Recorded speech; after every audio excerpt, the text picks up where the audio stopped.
Yesu zatwambika ikamba tumwitegure tu. Haleluya Imana ngo kumana mwiza rumfite umugaba Imana ngo mu mwanya muto tuzabona haleluya Imana haleluya mwisura bera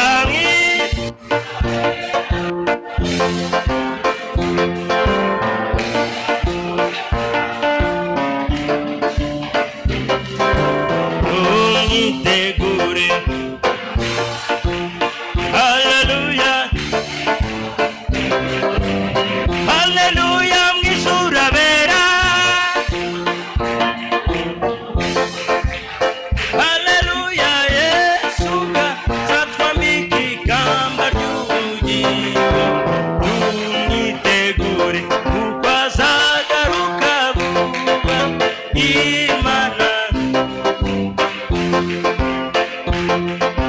Imana ni nziza, Imana ni nziza, Imana ni nziza, ni nziza cyane. Haleluya Imana Imana ni nziza, Imana ni nziza, ni nziza.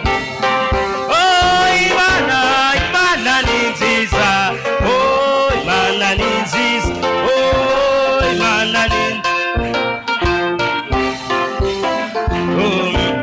Yesu ni Imana, Yesu ni Imana, Yesu ni Imana, ni Imana yacu. Yesu ni Imana, Yesu ni Imana, Yesu ni Imana, ni Imana ya. Tubivuge Imana ni nziza. Haleluya.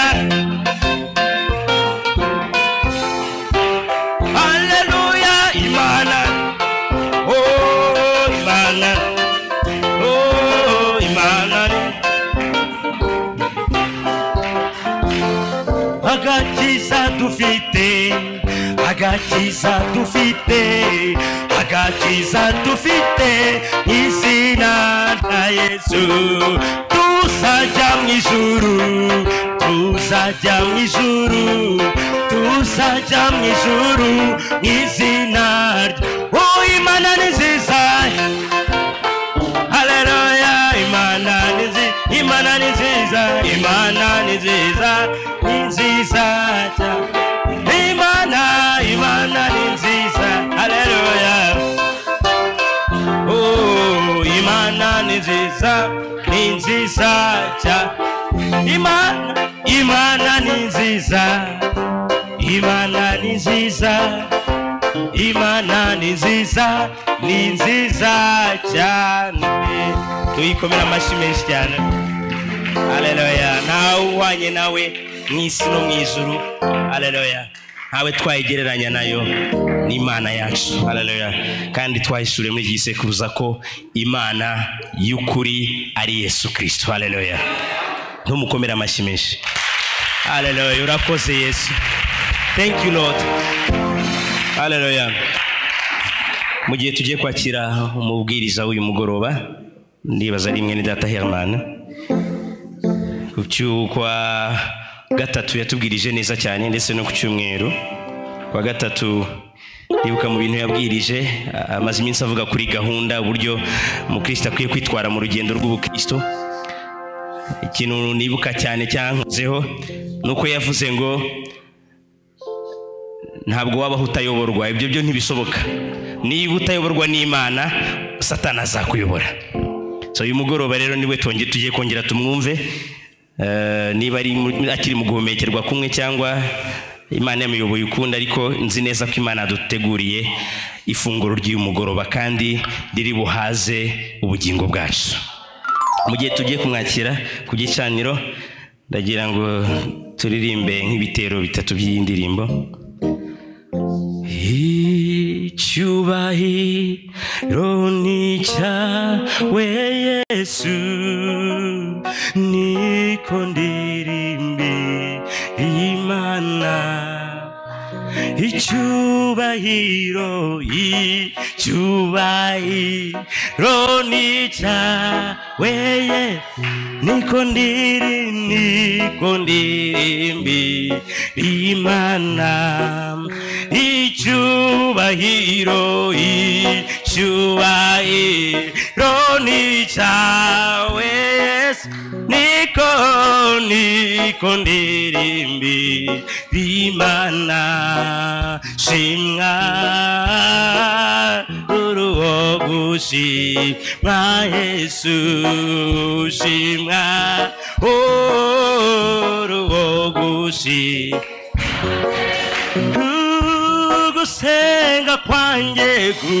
gusenga kwanjye kukugere manurama haleluya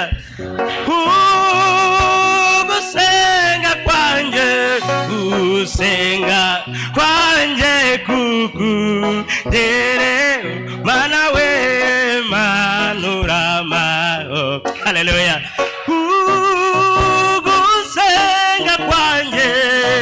gusenga kwanjye kukugere mana yanjye manurama roho yanjye shimwa uruwo gushimwa mwami mwiza uruwo gushimwa ushimwa mubyeyi mwiza uruwo gushimwa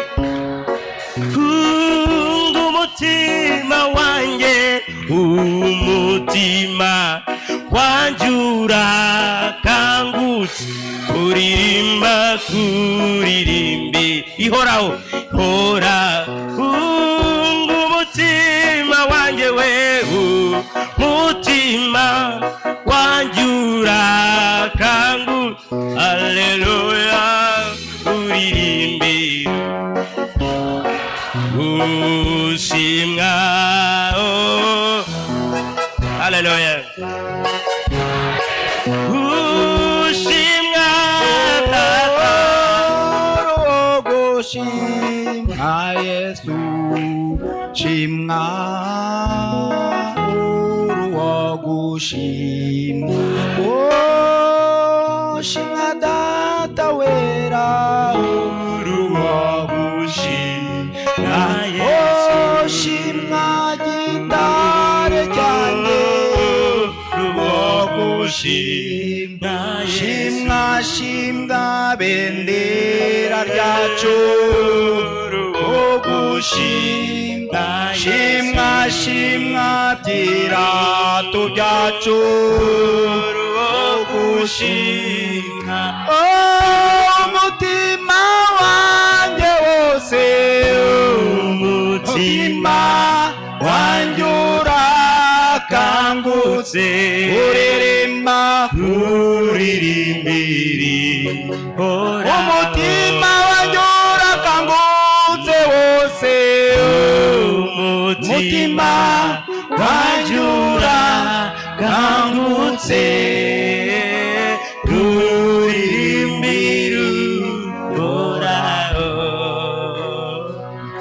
Imana ibaha umugisha mu izina rya Yesu Kristo. Nibyo byiza kumushima, niwe wadukuye aho twari turi, niwe watugize icyo turi cyo noneho, kugeza ubwo tugeze imbere ye tukabasha guhagarara imbere ye twitwa abana b'Imana, abahungu n'abakobwa b'Imana. Urakoze Mana yacu ishobora byose, izina ryawe rihabwa ishimwe n'icyubahiro. Turagushimiye ko tugeze hano kandi duhagaze imbere yawe, nawe ukaba uri kumwe natwe. Ibyo nibyo bitunejeje, ibyo nibyo biduteye ishema, ibyo nibyo bitumye imitima yacu yuzura umuriro. Turagushimira mu izina rya Yesu Kristo. Ngaho rero ubane natwe, kandi wabanye natwe kuko uri hano, niwe twaririmbiraga, none niwe tugiye kumva. Wigaragaza muri byose, umugisha abahungu n'abakobwa bawe, umugisha itorero ryawe, umugisha pasiteri wacu, umugisha byose kubw'icyubahiro cyawe mu izina rya Yesu Kristo, amen.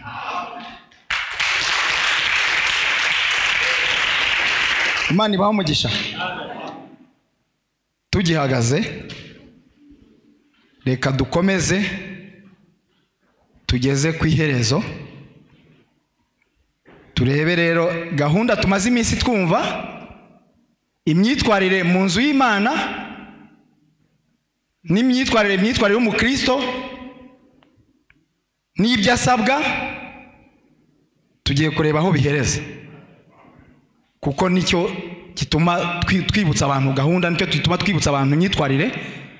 Ni Imana ibibibukije, nicyo gituma kugira ngo umenye uko ubyitwaramo, umenye uko ugenda. Ushobora kuba warabyibagiwe, aho ngaho Imana yarabyirengagije akubabarira. Ariko none uyu umaze kubimenya, no mu buryo busanzwe baravuga ngo nta muntu utegekewe kutamenya amategeko. Niko leta ivuga.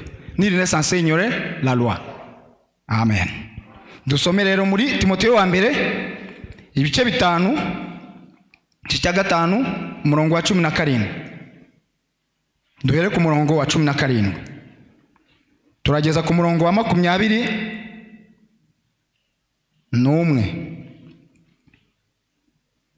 Turasoma mu izina ry'Umwami Yesu Kristo. Abakuru b'itorero batwara neza, batekerezwe ko bakwiriye guhabwa icyubahiro inshuro ebyiri, ariko cyane cyane abarushywa no kuvuga ijambo ry'Imana no kwigisha, kuko ibyanditswe bivuga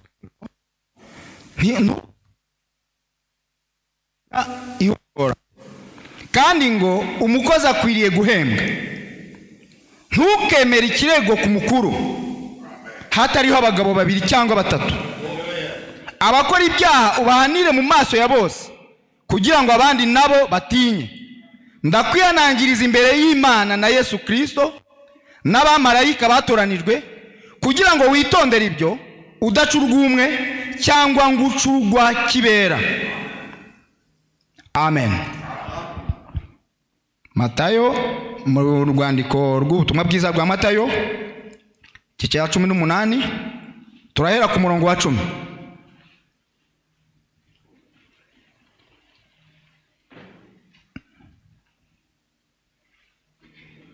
Turageza ku murongo wa 17. Mwirinde mudasuzugura umwe muri aba bato.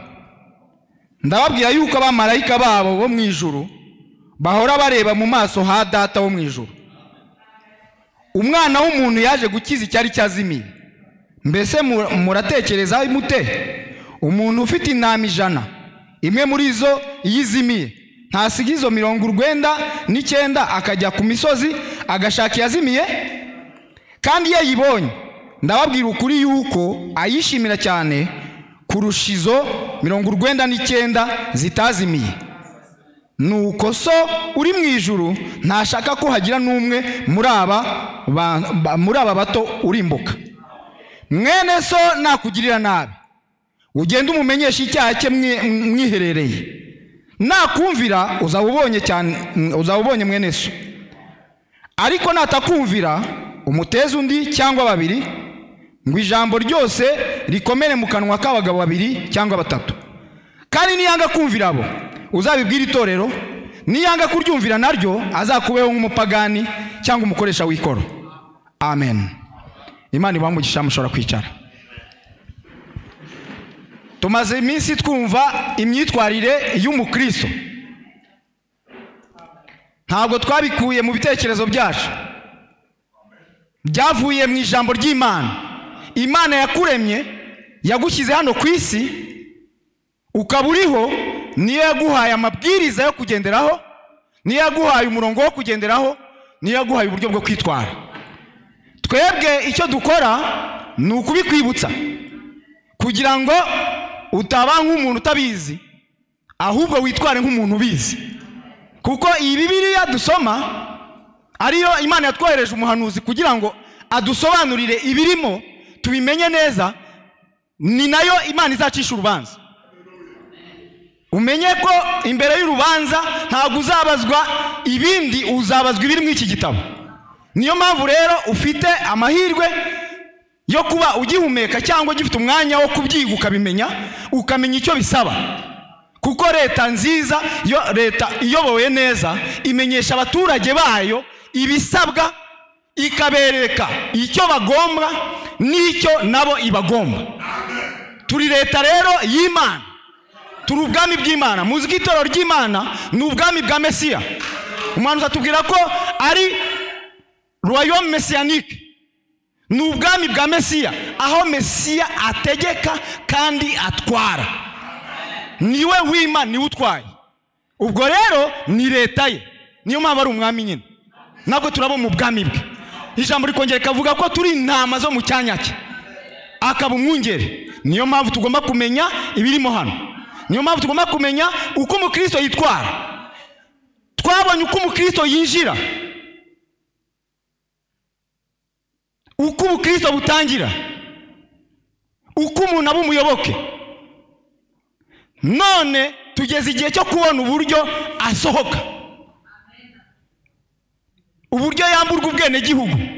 Iyo yagiye mu ruhande rubi, iyo yumviye undi mwana atari Yesu Kristo, uko bamugenza, no kugira ngo ibye bitatugiraho ngaruka, uko tugomba kubyitwaramo, ni ngombwa kubimenya.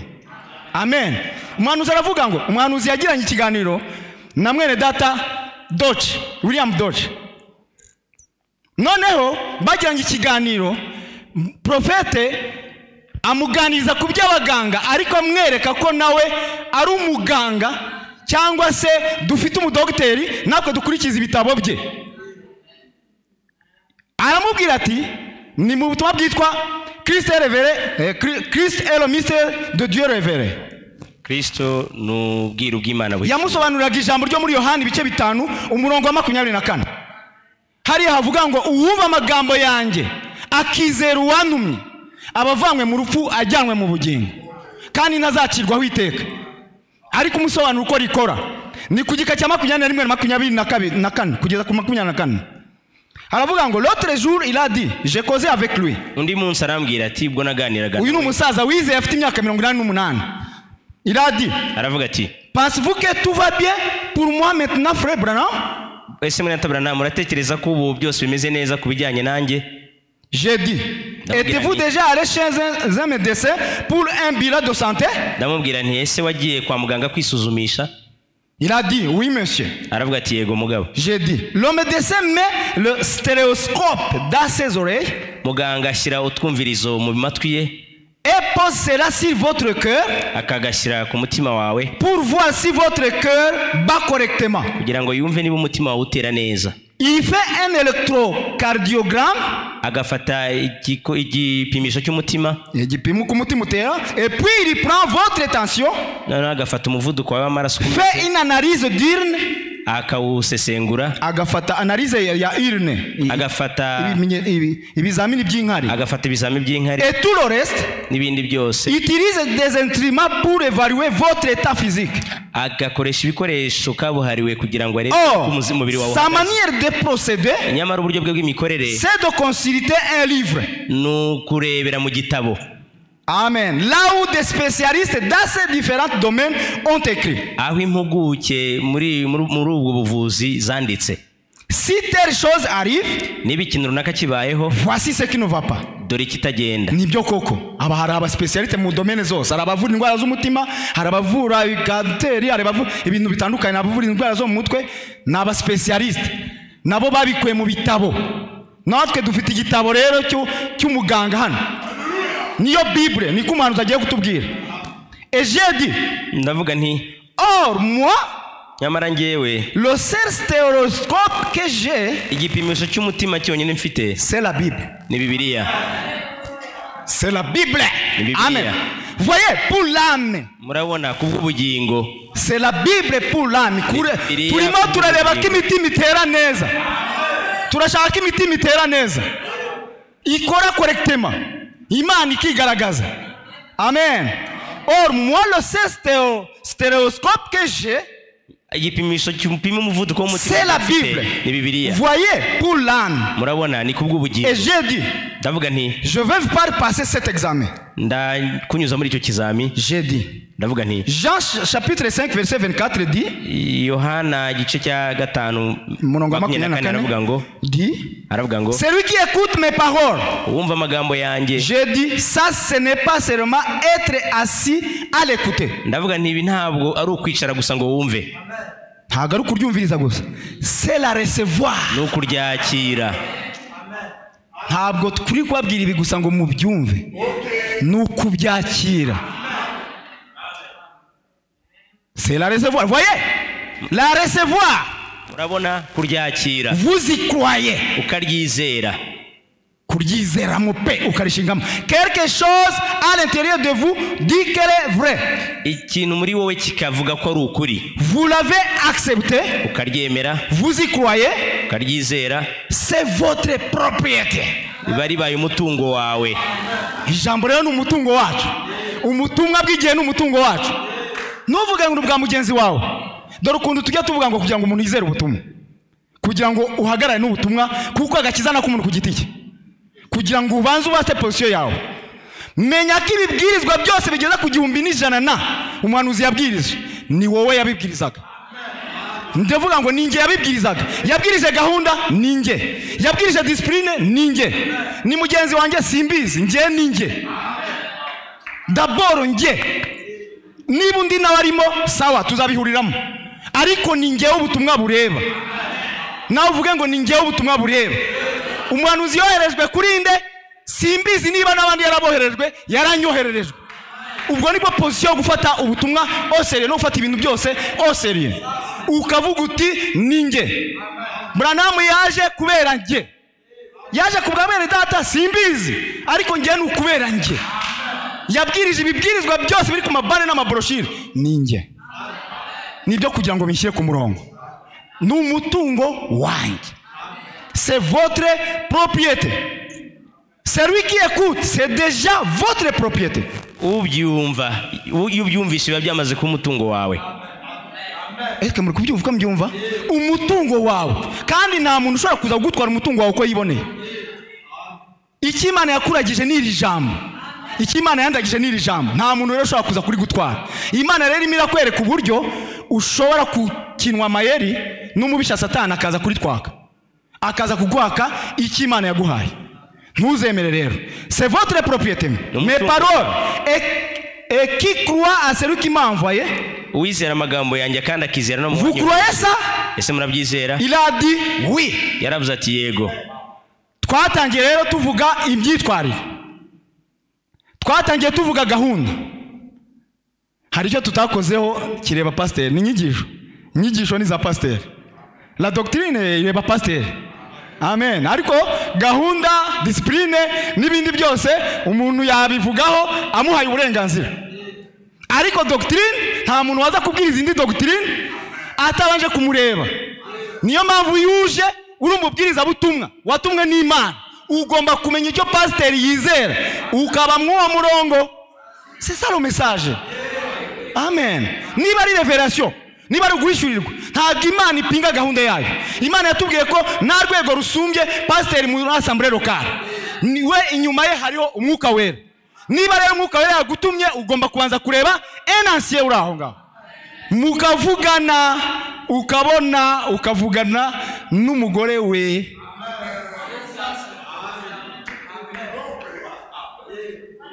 Oui, yatubwiye ko le pasteur est le mari de l'église. Pasteur ni umugabo witorera ukabona ukavugana nawe. Ubundi ibintu bigenze gutyo byose nta bintu bya nta gahunda nke yaboneka. Nta bintu bya kwangirika koko Imana ishaka ko itorero ryayo rigira amahoro.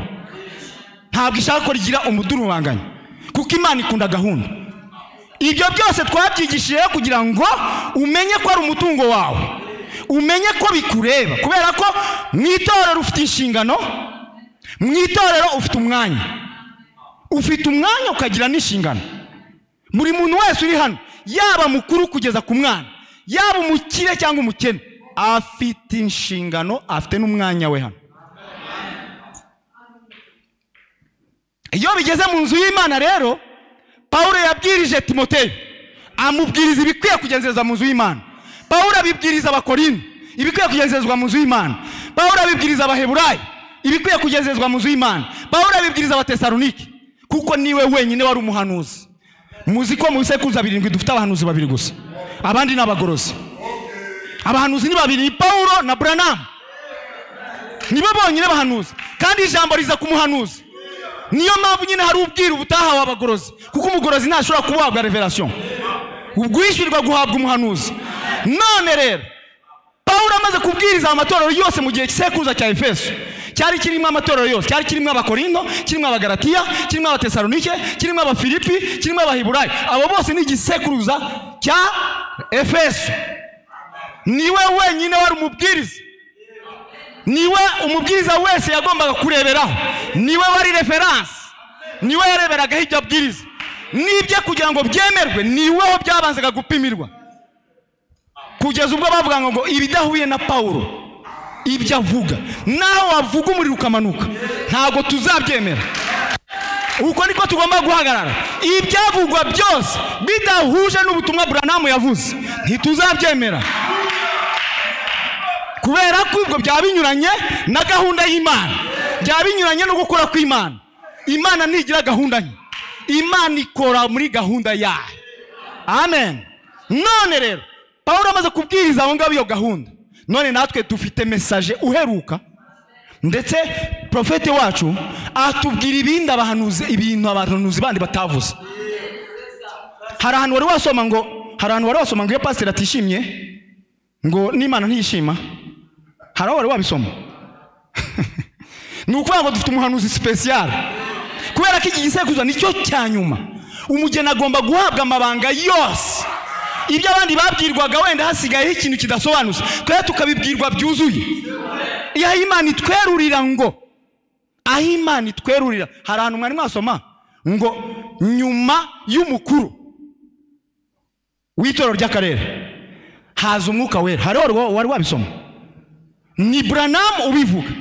Niyo mpamvu dufite umuhanuzi rero, niyo mpamvu tugomba gukoresha rero insobanuro umuhanuzi yakoze, yaduhaye, ahawe n'Imana, kugira ngo byose bigende neza. Imana ibaho umugisha. Ndagira ngo twihute, ndagira ngo bifate igihe neza, tujyane, duhagarare neza, mukenyere. Hano tugeze ku bintu bikomeye ariko bibagenewe. Aravuze ngo umukuru uyobora neza ahabwa ibyubahiro inshuro 2, double honneur. Imana irakomeye mwene data. Uzi impamvu Imana ubwayo ntabwo yategetse itorero ryayo kubaha abariyobora, kubaha abakuru, ahubwo nayo yavuze ko izabubaha. Jean 12, Yohana igice 12, umurongo wa 26. Shobora kuba yiveretse mwari muyizi, reka twongere tuyisuremo. Wumve ko Imana itari kugutegeka ibintu byo iyo itizera, iri kukubwira ibintu nayo yemera, kugira ngo ubanze umenye niba iri kureklama icyubahiro no guca bugufi, kubaha abayobora itorero. Umenye ko nayo ubwayo ibyubahiriza. Imana nayo yubaha abakozi bayo, iranabubahisha, isaba n'icyubahiro ku bakozi bayo. Umva uko bavuga, umuntu nankorera ankurikire, kuko ahondi n'umugaragu wanjye ariho azaba. Umuntu nankorera, data azamuha icyubahiro, data azamwubaha, data azamuha icyubahiro, kubera ko ukorera Imana. Ibi bintu turi kubivuga kenshi, hari igihe abantu bibwira ko turi gukuza umuntu, kandi akwiye gukuzwa, kuko n'Imana yamuhaye agakuzo. None se uri kuvuga hano ni marayika? Ni umuntu, n'abantu bagenda. Ijambo rirakomeje rero ngo bahabwe icyubahiro inshuro 2. Ubushize yatubwiye ngo kugira ngo badukorere banezerewe, batabikorana akango none turwane ku buryo banezerwe. Frere, uko niko mbyizera, niko tugomba kubikora, kubera ko tuzaho umugisha uhera. Ibyo rero bibwirizwa mu itorero byarangije gukura. amen. Ntabwo bari bakiri abana. Branham aravuga ngo, mwene data Branham aravuga ngo nimumara gukura Satani ntago azabaha amahoro. Satani akunda ababebe kuko abakoresha icyo ashaka, ariko abantu bamaze gusobanukirwa no kumenya umwanya wabo n'icyo bagomba gukora, atangira kubatinya kubera ko nabo baba bagiye guhangana nawe. None ibyanditswe biramanutse biratubwiye ngo rero mu bibazo byose, c'est très sérieux, ibintu bizabaho byose, byaba ari ukuri byaba ari ikinyoma, Timoteyo ntuzigere wakira ikirego ku mukuru kidafite abahamya babiri cyangwa batatu. Ntuzigere unacyemera. C'est ça que dit la Bible.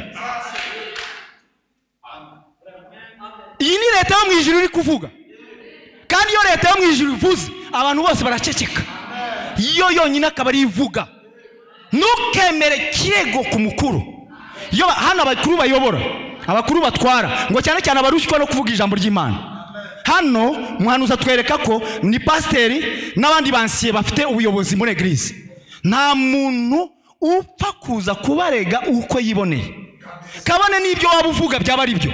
Hari ikizamini ubanza kunyurwamo, hari urwego ubanza kunyuzwamo, ubanza kurahira, kandi mwese mukarahira ko mutigeze muvugana, mutigeze muhura ngo mukore kubera ko Satani n'umurwanyi.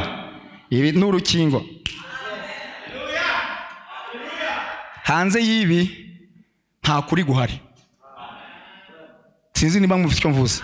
Hanze y'ibi ngibi nta kuri guhari.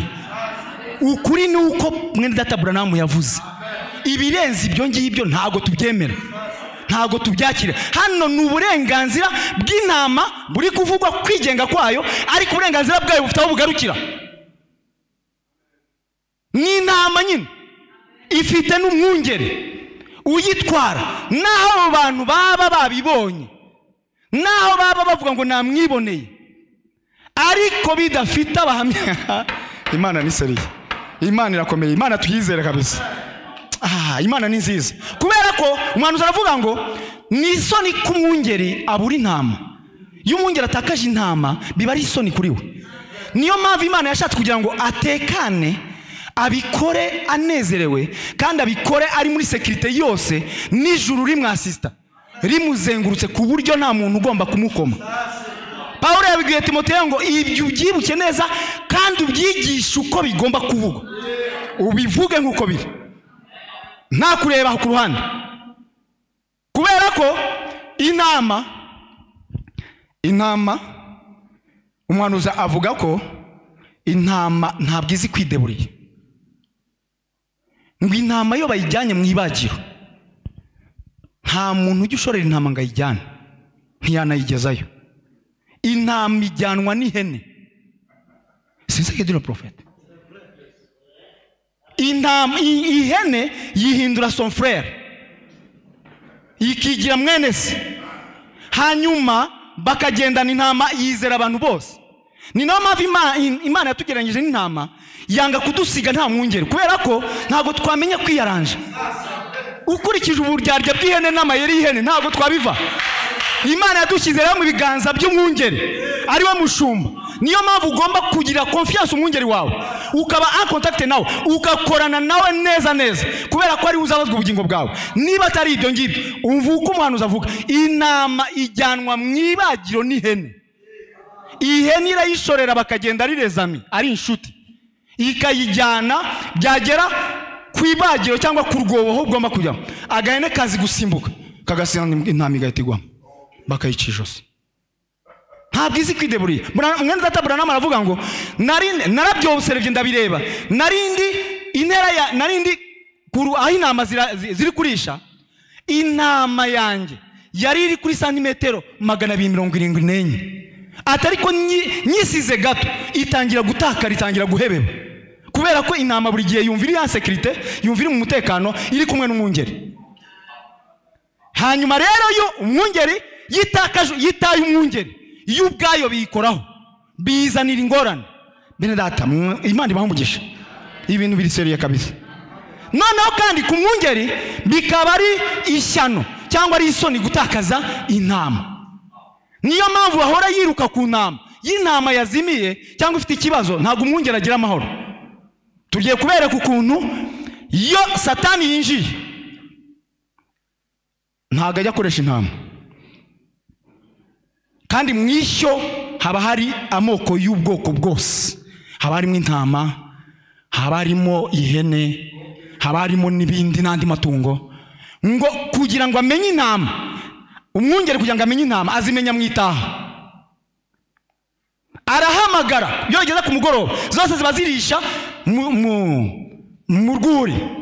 Noneho ziri kurisha byose zikababona ari amatungo meza kandi zitekanye.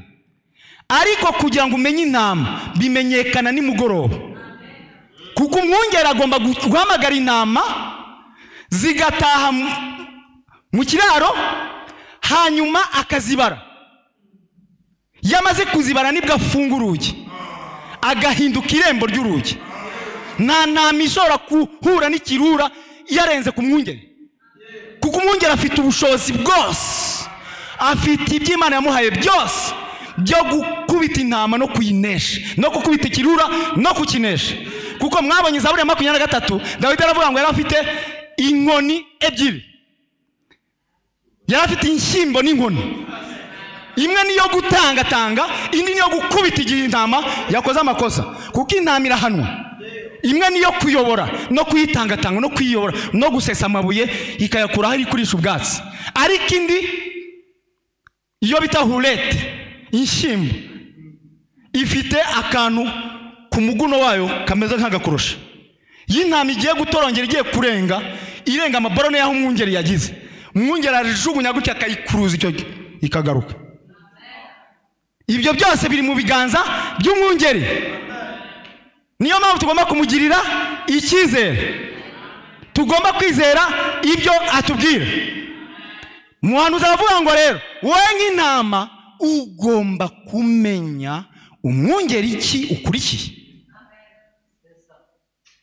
Niyo mpamvu ubushize twababwiye ngo iyo batoranya itorero ntago batoranya itorero, batoranya pasiteri, kuko niwe mwungeri, kugira ngo nawe ube nk'uwo mukumbi nawe akuyobore. Ntago utoranya abantu ejo baba bahagaze abandi wabivamo, ntago wabishobora. Ushobora gusanga yicaye hano ejo bikaba byahindutse. Niyo mpamvu iyi gahunda nyiri kwigishwa, niyo mpamvu discipline iri kwigishwa, kugira ngo umenye nibitangira kuba contraire. Frere, iryo jwi ni iry'intama cyangwa ni iry'ihene? Frere, iryo jwi ni iryo mu rugo rwacu.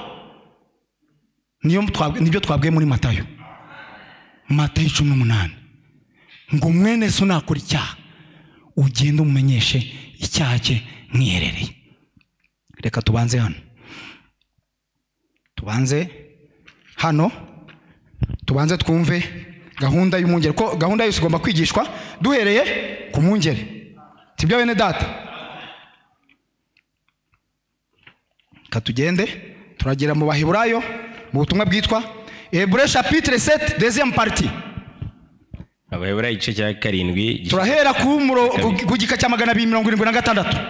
Ndagira ngo tujyane neza, turi gusubiramo bandi ibyo yavuze ntacyo twongeraho, turabyubaha, dutera isaruti tugakomeza. Ntago twita ku bantu, twita ku cyo bandi ivuga. Amen. Satani yarazi ko yukubise umwungeri intama ziratatana, niko byanditse muri Matayo 26:31. Hanyuma rero Imana nayo idushyiraho imirongo yo kumenya ko yatwinjiranye. Mureke mwumve rero. Et l'église élit ses propres pasteurs. Itorero ryitorera umwungeri waryo. Je n'ai rien à avoir avec ça.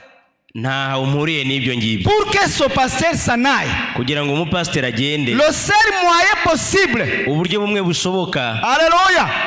Mwumve terimeze umuhanuzi ndazikunda cyane. Tugomba kumva uko umuhanuzi yabivuze. Le seul moyen possible, uburyo bwonyine bushoboka. Kubera ko hari abantu bamugeze bamubwira ngo, bamwandikira urwandiko bamubwira ngo turashaka ko Neville agenda. Aravuga ati ufite icyo gukemura wowe nanjye mwene data wari we wese wanditse ibyo ngibyo, kuko nta jambo ufite, nta n'iryo mfite, itorero n'iryo ribifite, kuko itorero rigenga. Non, pour que ce pasteur s'en aille, kugira ngo pasteur agende, le seul moyen possible, uburyo bwonyine busoboka, ce serait que le pasteur lui-même décide de partir. byasaba ko pasteur we ubwe ahitamo kugenda, ou que l'église décide par un vote majoritaire, cyangwa se itorero rikabihitamo binyuze mu matora ya benshi, de changer de pasteur. mu bwiganze bwa benshi rigahitamo guhindura umwungeri. C'est le seul moyen possible. Nibwo buryo bwonyine busoboka. Aucun conseil des diacres ne peut le faire. Nta nama y'abadiyakoni yabikora. Le conseil des diacres ne fait que maintenir l'ordre et tout ça dans l'église. Inama y'abadiyakoni ishinzwe gushyiraho gahunda no kugenzura gahunda mu itorero, nta kindi. Ntabwo ishyiraho, ishinzwe kureba ko yubahiriza gahunda. Urazi ko dufite ubutegetsi nyubahiriza tegeko, nshinga tegeko n'ubucamanza. Hari urwego rushinzwe kugenzura ko amategeko yubahirizwa. Les diacres sont partis. Mais s'il y a un grief contre un membre, ariko niba hari mwene data umwe ufite icyaregwa, si un membre a un grief contre un autre, niba hari mwene data umwe ufite icyaregwa, ou quelque chose ne va pas, cyangwa hari kitagenda, vous devez aller vous-même vers son frère, mugomba kujya kureba uwo mwene data, et lui parler sœur à sœur, mukaganira mwenyine. Amen. Na groupe kadusubiremo, na groupe mwene data, wowe nawe nta nubwo mugenzi wawe ugomba kumenya ko hari icyo wamuhuguye. Nguko ubutumwa buvuga, ijambo rirakosora kandi rikagarura ibintu mu buryo, rikababwira n'ibyagiye biba, ukuntu byagiye biba biyowe na Satani. Amen. Riko ijambo rikwibutsa ibyahise, rikakwibutsa ibiriho, rikakwibutsa n'ibizaza. Amen. Vous devez aller vous-même vers son frère. Et lui parler sœur à sœur. Et s'il refuse d'écouter cela, passez à l'étape suivante. Faites-vous accompagner dans l'aide des diacres ou de quelqu'un qui ira avec vous vers son frère. Et s'il refuse de vous écouter, alors venez le dire à l'église. Et s'il refuse d'écouter l'église, alors la Bible dit qu'il soit pour vous comme un païen et un publicain. Urumva ko yambuwe ubufurere, yambuwe ubwene data, abaye nk'umukoresha w'ikoro cyangwa umurepublike n'umuntu n'abapagani, abe nk'umupagani. Iyo bavuze kuza kubwira eglise, ninde ntabwo uzaza hano ngusabe mikoro ngo mwene data runaka ngo namuhugu yaranga, jya kwa pasteur. Iyo bavuze eglise ni pasteur. Donc muza kubibwira ari wowe n'uwo mudiyakoni mwagiye kumuhugura kanga, muza kubibwira pasteur ati uriya yafatiye mwiki niki twamuhuguye yanze, none pasteur idosiye turayigushyikirije. Turi kumwe? Amen. Et toute personne qui connaît une personne coupable, kandi umuntu wese uzi wakoze icyaha, si vous n'allez pas lui en parler, alors vous êtes la partie de l'église de Dieu qui aura à rendre compte de ce péché.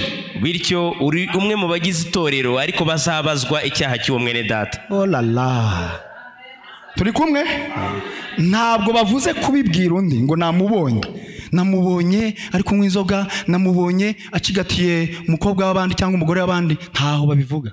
Wowe nawe niyanga uzane diacre, niyanga pasteur ni uzamenya uko kugenza iyo dossier, nguko uko umutekano ubahirizwa mu itorero ry'Imana. Kubera ko muri Matayo 18 batubwiye ngo mwirinde mutagira uwo musuzugura muri aba bato, kuko marayika we ahora areba mu maso h'Imana. Harakomeye kubera ko ubufurera bwinjizwamo hano yabanje kwihana, yizeye ijambo, azamura akaboko ke, arahaguruka avuga ngo nemeye kwizera Kristo nk'umwami n'umukiza wanjye.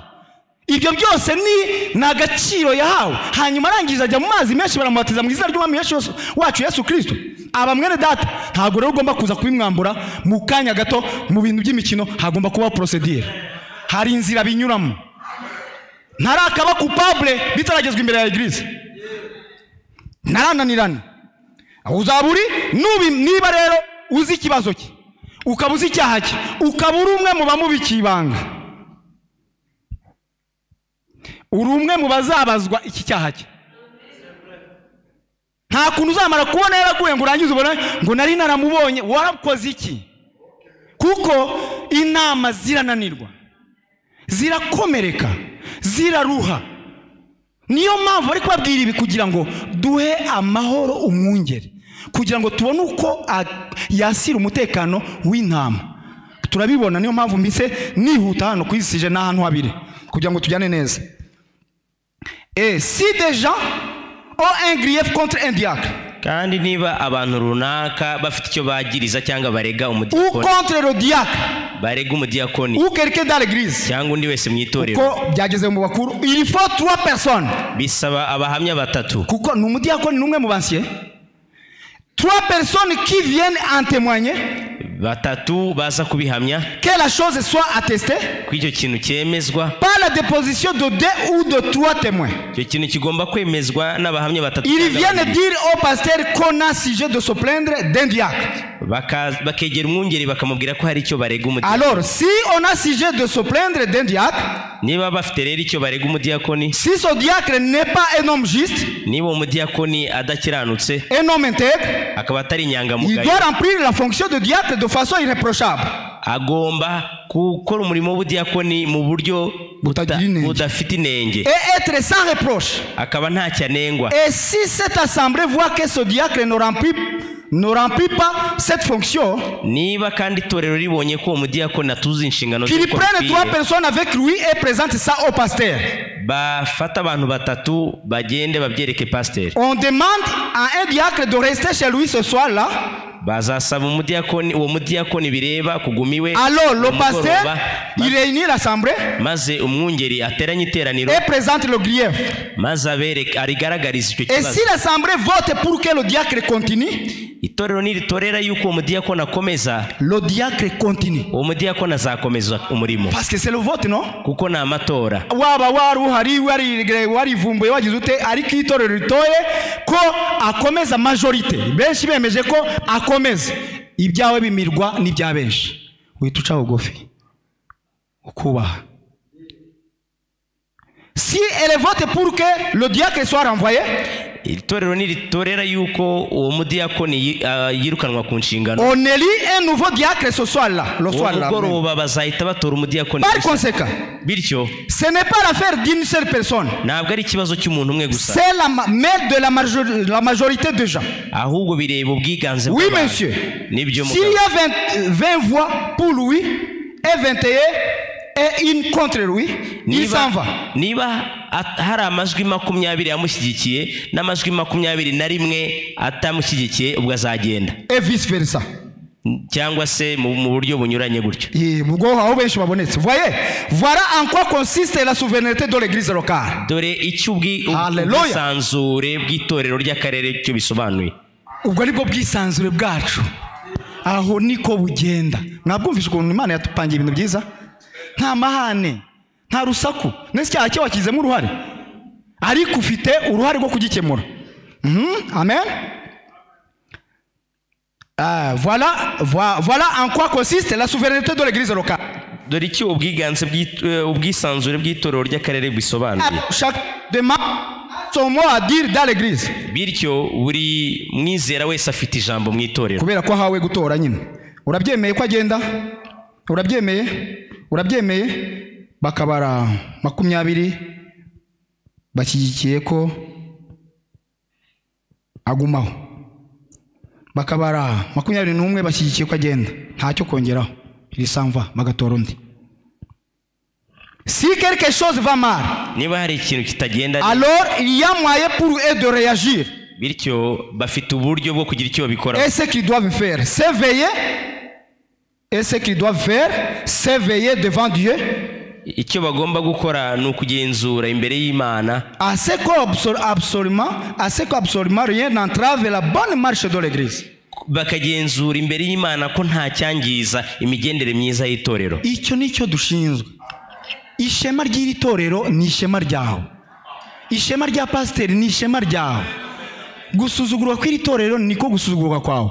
Iyo basuzuguye u Rwanda nawe uburimo, iyo bubashye u Rwanda nawe uburimo, iyo u Rwanda ruririmbwa hose ku isi nawe uri mu baririmbwa, ndetse naho ugeze baravuga bati uyu ni wowe uturutse muri cya gihugu gifite gahunda, gifite ishema, kirazwi, cyaramenyekana. Ishema urarijyana. ariko yari isoni uri umwe mu bakoze isoni igihugu nawe urazikorera tuharanira icyo rero amen. Mais l'ancienne et complète autorité de l'église appartient au pasteur. Ariko ubutware bwose bw'itorero n'ubwa pasteur. Lisez ça dans la Bible. Mubisome muri Bibiliya. Voyez si ce n'est pas là l'ordre établi par la Bible. Murebe ko atari gahunda yashyizweho muri C'est Bibiliya. tout à fait exact. Niko bimeze. Il n'y a personne au-dessus de l'ancien. Nta umuntu uri hejuru y'umukuru. Je n'ai rien à voir avec ce que frère Neville fait ici. Nge ibyo mwene data Neville akora hano ntago bindeba. Ça c'est entre vous et frère Neville. Ibyo bireba mwebwe na mwene data. Si frère Neville voulait prêcher la doctrine des témoins de Jéhovah. Niba mwene data Neville ashaka kubwiriza ça c'est entre lui et vous. Ibyo bireba we namwe. Vous voyez la souveraineté? Murabona ubwigenge. Alléluia. Oh, s'il voulait prêcher quoi que ce soit. Niba ashaka kubwiriza icyo ari cyo cyose. Tout ce qui veut ça, c'est entre vous et lui. C'est tout. Si l'assemblée vote pour qu'il soit là et prêche ça, c'est bien. C'est son affaire. Niyo mpamvu bavuga ngo ubutumwa butubwira ngo kugira ngo winjire mu bibazo bireba iryo torero bisaba kubanza kurihitamo. Kubera ko iyo nzu yemeye ibyo yizera bibyemeranywa na pasiteri wabo. Wewe hanze ntacyo uza kubivugaho nta nicyo bimaze kubera ko ni gahunda iri mu rugo. Ubu se umuntu yavana akajya kubwira papa ngo ntukizere Mariya ngo nongo ni binyoma. No, niba ushaka kujyayo genda uhitemo Gatolika wicare bakwakire mu bafite ibibazo. Ariko nawe ushaka kuza guteza akavuyo bagufunga cyangwa kugira nabi kubera ko uje guteza akavuyo. Bavuze ko inyigisho zabo ari ugusenga Mariya n'abatagatifu. Nibyo urabizi, niba utabishaka vayo ujye mu batabyemera ube umumambure w'itorero ritemera ibyo ngibyo. C'est ça. Ubona ugire icyo kuvuga none ugere aho ngaho bazavuga ati twebwe twizera ko biriya atari ukuri, nawe uzavuga ngo biriya koko si ukuri. Ibintu byose bigomba gukorwa muri gahunda. Amen.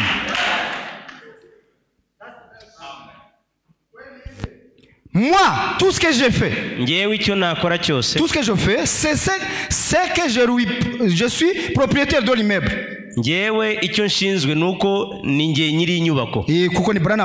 Et s'il arrive telle ou telle chose, s'il est question par exemple de renvoyer le pasteur et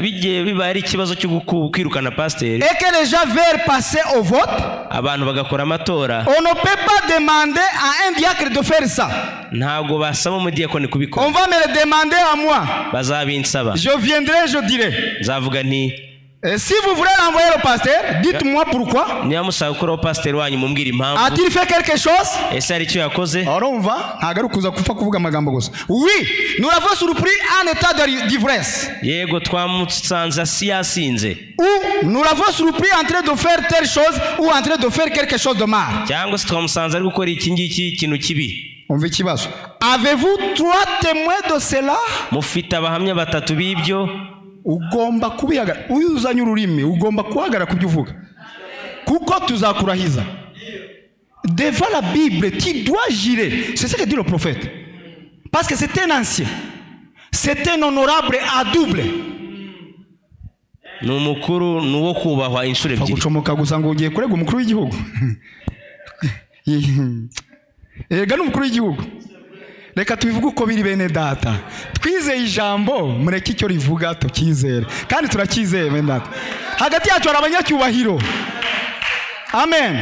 Uzukuntu Paulo yabwiye Abatesalonike, yarababwiye ngo mu Batesalonike ba mbere igice cya 5 umurongo wa 12 ngo ababayobora mu mwami mububahe kandi mubakunde, mubaha agaciro ngo kandi mububahire kandi mubakundire icyo bakora. Umurimo wabo ni utuma bubahwa. Umurimo wo kujyana ubugingo kwa Kristo ntago ari umurimo woroshye. Umurimo wo gusengera abarwayi, gusengera abantu ibyaha bikabavamo, madayimoni akabahunga, ni umurimo utoroshye mwene data. Ni umurimo ugomba gukorwa umuntu atekanye. Ni ukwirinda rero kugira ngo tutazana umutekano muke. Avez-vous 3 témoins de cela? Ese mufite abahamya batatu babonye? Oui, nous les avons. Yego turabafite. Sawa. 287. magana abiri mirongo inani na Ces karindwi. témoins doivent d'abord être mis à preuve. Abo bahamya batatu bagomba kubanza bakageragezwa. Ces témoins doivent d'abord être mis à l'épreuve. Bagomba kubanza gusuzumwa. Ne reçoit point d'accusation contre un ancien. Bagomba Nous acquis. Ne reçoit point d'accusation contre un ancien. Ntitugomba kwakira ikirego kirega umukuru Si ce n'est si la disposition de 2 ou de 3 témoins. igihe bidahamijwe n'abahamya babiri cyangwa batatu. Et qu'il soit d'abord éprouvé Kandi bagomba kubanza contre kugenzurwa. un ancien. Bakagenzurwa. Ensuite, vous devez déclarer sous serment. Nyuma. Ibyo uvuga ugomba kubihagararaho. Hanyuma bakabanza bakarahira. Ugomba kubyongera kubisubiramo urahira. Umwe ku wundi bakakubaza n'ibibazo. Ntaho mwigeze muhurira? Turebye muri telefone yawe nta hantu twabona mwabanje kubivuganaho. Hagomba igenzura mwene da parce que ni ibintu bigiye gukora kuri guverinoma y'umwami. Ntago ari ibintu bigomba gufatwa nk'ibintu byoroshye. Niyo mpamvu ibintu byagiye ça détruit beaucoup de choses. Byagiye byangiza ibintu byinshi bituma umurimo w'Imana utagimera, ariko noneho twaragaruriwe. Amen. Kwe turashima Imana bene data. Turashima Imana. Kandi ibyo tuvuga ni ukuri. Ibintu ndi kuvuga ntabwo ndi kubivuga ku bwanjye. Imana na pasteur Imana igumugisha. Dufite pasteur uyoborwa n'Umwuka Wera. Ni ukuri pe. Kuva ku cyumweru kugeza uyu munsi. Imana irimo iravuga. Mutega amatwi. Nabahaye ubuhamya yobaha. Ensuite, vous devez déclarer sous serment Bityo ugomba kurahirira que vous l'avez vu ko wamubonye et apporter la preuve que vous l'avez vu. kandi ugatanga gihamya cy'uko ko wamubonye. Ensuite, Hanyuma si c'est le cas, niba ariko bimeze, alors ce péché est condamné devant tous. bityo icyo cyaha giciriwe iteka imbere y'abaho. C'est mal. Ensuite, dites à l'assemblée, vous rêvez changer de pasteur? Hanyuma muzabaza iteraniro mutese murifuza guhindura umwungeri. Aha murabyumvise? Baravuze ngo bamaze kubideklara, reka dusubiremo. Bamaze kwemera no kurahira. Umva. Ensuite, si c'est le cas, Bityo niba ariko bimeze koko, alors son péché est condamné devant tous. icyo cyaha giciriwe iteka imbere ya bose. C'est mal. Ni kibi. Ensuite, dites, assemblée, voulez-vous changer de pasteur? Noneho mubaze muti ese torero murifuza guhindura umwungeri? Si l'assemblée vote, pardonnez-lui. Itoro niritora riti mumubabarire Et qu'il reste en poste, agume mu murimo, ça met le point final à la question. birangiza ikibazo burundu. Affaire est terminée. Ikibazo kiba Ibyo mwene kirangiye. data, y'urukiko ruciye urubanza kuko intebe y'urubanza iri hano. Muzi ko itorero ari intebe y'urubanza. C'est le trône du jugement. Amen. Ni imanza zicibwa. Ikintu ryemeje nicyo gihama. Kuduhira kose kuduhirira hanze. Kuko bazita bourdonnement. Nka kwa kundi uruyuki ruduhira. Biduhirira hanze bikagenda. Iyo tubwiriza ibingibi nta mikino birimo. C'est pas de blague. Kuko gahunda ni gahunda. N'ijambo ni ijambo. Ibintu bigomba kujya mu murongo neza. Kandi bigahama, bikumvikana neza. Kubera ko iyo bitubahirijwe leta yo mu ijuru yirabipurusuiva. Ndumva Imana iramfasha ngo mbereke ukuntu Imana ikurikirana y'ibintu uyu muntu atubahirije gahunda, ukuntu Imana yimanura ibiboko byayo, ifite n'amapingo yayo atabonwa n'abadogiteri, atabonwa n'abahanga. Imana y'ubwayo iragukubita. Ntibibatangaze ko hari abantu bariho barakubiswe kuko leta irahana. Ça met le point final à la question. Birangiza ikibazo burundu. Voyez? Murabona? N'êtes-vous pas d'accord que c'est là la bonne manière de diriger une église? Ese ntimwemera ko ari bwo buryo bwiza bwo kuyobora itorero? Amen. Nibyo. Tujya tuvuga ngo iyo umuntu mubwiye biri kuri bande ntabyemera akajya impaka nabyo, niyaba muri Branham Tabernacle yari kubipinga. Ni yes, kuko ni Branham uvuga. bivuga ko niyo wari kuba wateranye uwo munsi Branham akavuga nubyemere nuvuga ngo n'ubunini wari kubyemera ko n'uyu munsi nturi kubyemera parce que tu es en train de refuser ce que le prophète a dit ubwo nuvuga ngo yuhaba n'ubunini wari kumwumva en quelque soit tu es condamné peut-être kubera ko kutabyemera ibyo message avuga ni ikibazo c'est ce que la Bible dit nicyo birivuga nous n'avons ni évêque ni surveillant ni conseil ou autre qui mettent celui-ci en poste et qui ont beaucoup d'autorité ntawe dufite umugenzuzi cyangwa se wari we wese ufite ububasha reka mbisubiremo neza nous n'avons ni évêque nta musenyeri abenshi nous n'avons ni évêque au pluriel nta basenyeri dufite ni surveillant cyangwa abagenzuzi ni conseil cyangwa abajyanama ou autre cyangwa abandi qui mettent celui-ci en poste bashyiraho uyu et qui ont beaucoup d'autorité bakaba bafite ububasha bwinshi kumurusha nous n'en avons pas ntabo tugira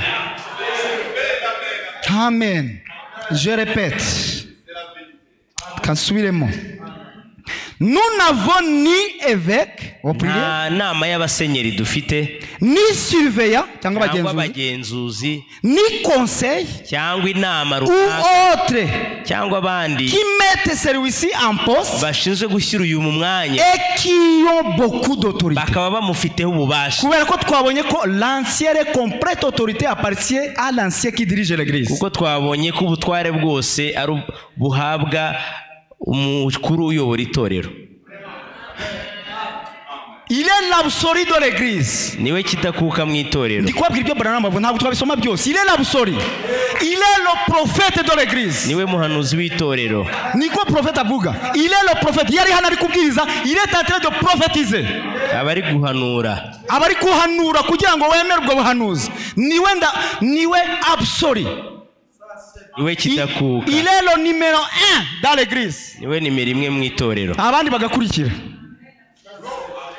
ugira ngo ngiye ntibindeba twese biratureba il est l'absolu de l'église amen wari uzi ko yo hatoye yo habaye ikintu cyo gutora hakabaho abantu bangana muri église uruhande pasteur agiyemo nirwo ruganya parce qu'il est l'absolu kubera ko birashoboka ko habaho gutora ikintu runaka wenda kwagura urusengero wenda kugira ikindi kintu gikorwa kubaka amacumbi simbizi abantu bagatora egal mu buryo bungana akabireba uruhande agiyemo ruhita rugemerwa abandi bose bagiye inyuma y'urwo ruhande agiyemo nicyo kikwereka ko il est l'absolu mureke tubivuge kuko ni umuntu wambaye inyama n'amaraso ariko ni umuntu Imana yavuzeho y'Imana itamuvuga natwe ntitwari kumuvugaho turi kumuvugaho kuko Imana yamuvuzeho amen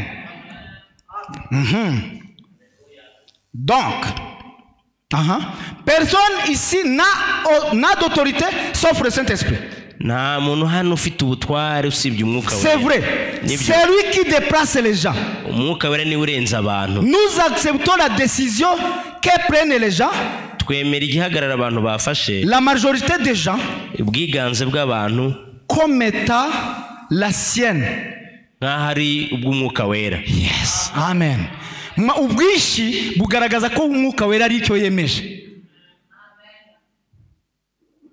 c'est comme les démocrates et les républicains ni nk'abademokrate n'abarepublicains aussi longtemps que nous sommes une démocratie igihe cyose tukiri ihanga rigendera kuri que demokarasi nous sommes américains turi abanyamerika si les démocrates sont au pouvoir niba abademokrate bari ku butegetsi les républicains devraient venir leur offrir leur appui abarepublikani bagomba kubumvira kubatera inkunga les républicains au pouvoir les démocrates offrent leur appui abarepublikani bafite abademokrate bafite ubutegetsi abarepublikani bagomba kuza kubumvira nabo les républicains au pouvoir abarepublikani bafite ubutegetsi les démocrates offrent leur appui abademokrate bakaza kubashyigikira voyez murabona turi kuvuga gutya kuko Branham yari umuntu muri Amerika c'est exactement ce qui fait de nous une nation nicyo kitugira igihugu quand nous violons ça iyo tubirenzeho nous violons notre démocratie tuba twangije demokarasi c'est vrai les démocrates disent je ne vais rien faire abademokrate baravuga ngo ntacyo les républicains sont au pouvoir alors nous tombons abarepublikani nibo bari ku butegetsi ubwo turaguye je suis du Kentucky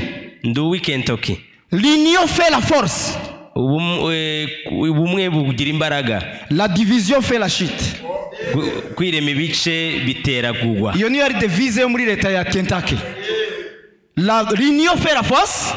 Ubumwe butera imbaraga. La division fait la chute. Kwirema ibice bitera gutsindwa. Maintenant, si jamais vous avez connaissance que quelque chose ne va pas dans l'église, bityo rero numenya ko hari kitagenda mu itorero, un individu, une personne ou quoi que ce soit, umuntu umwe cyangwa se cyari cyo cyose, il est de votre devoir de régler cette chose. Ni inshingano zawe gutunganya icyo kintu. Sinon vous aurez à rendre compte cela devant Dieu.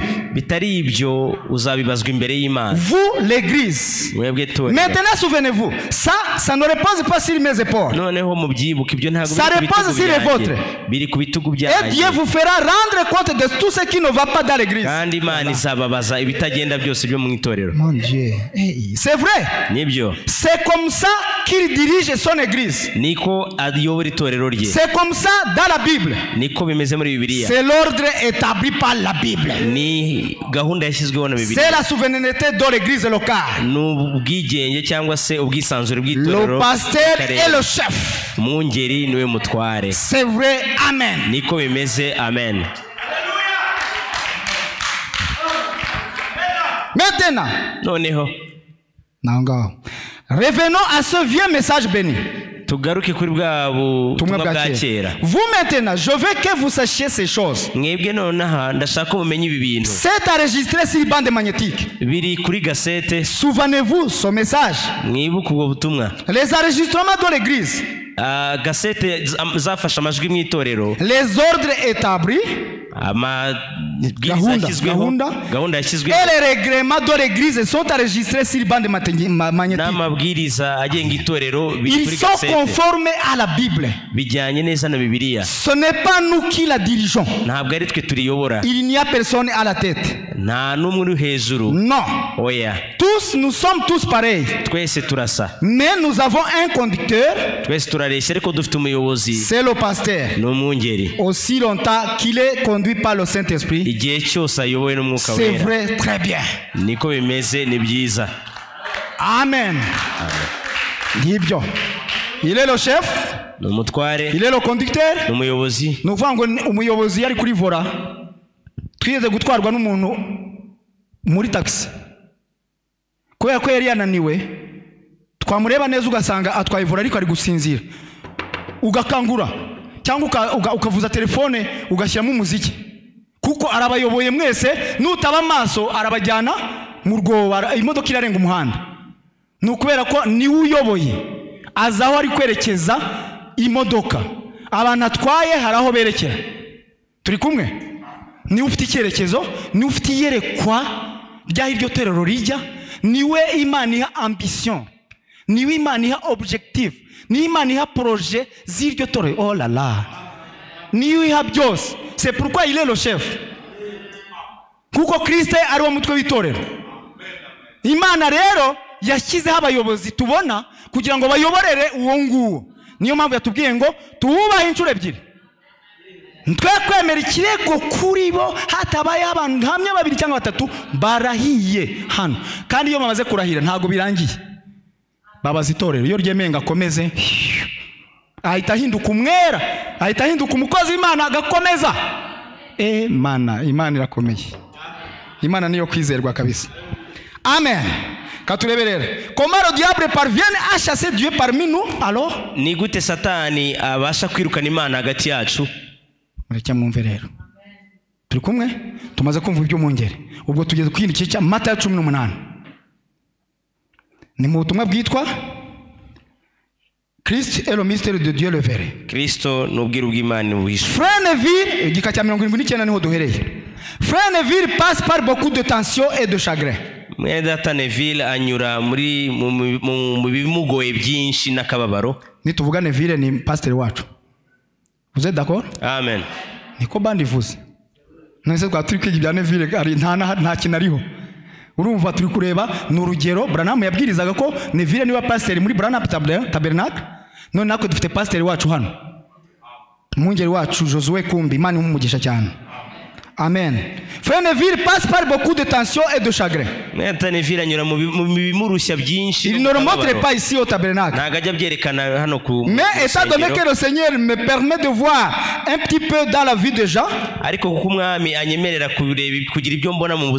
je sais par où il passe. Beaucoup de choses. Vous voyez, il peine vraiment dire. Il peine vraiment dur, doit supporter beaucoup de tensions et tout. Alors vous ici, soutenez-le. Soutenez-le. Nibyo twasenze kuwa gatatu. Twarabisabye kugira ngo ajye ahora aguwe neza. Kugira ngo atukorere aguwe neza yishimye.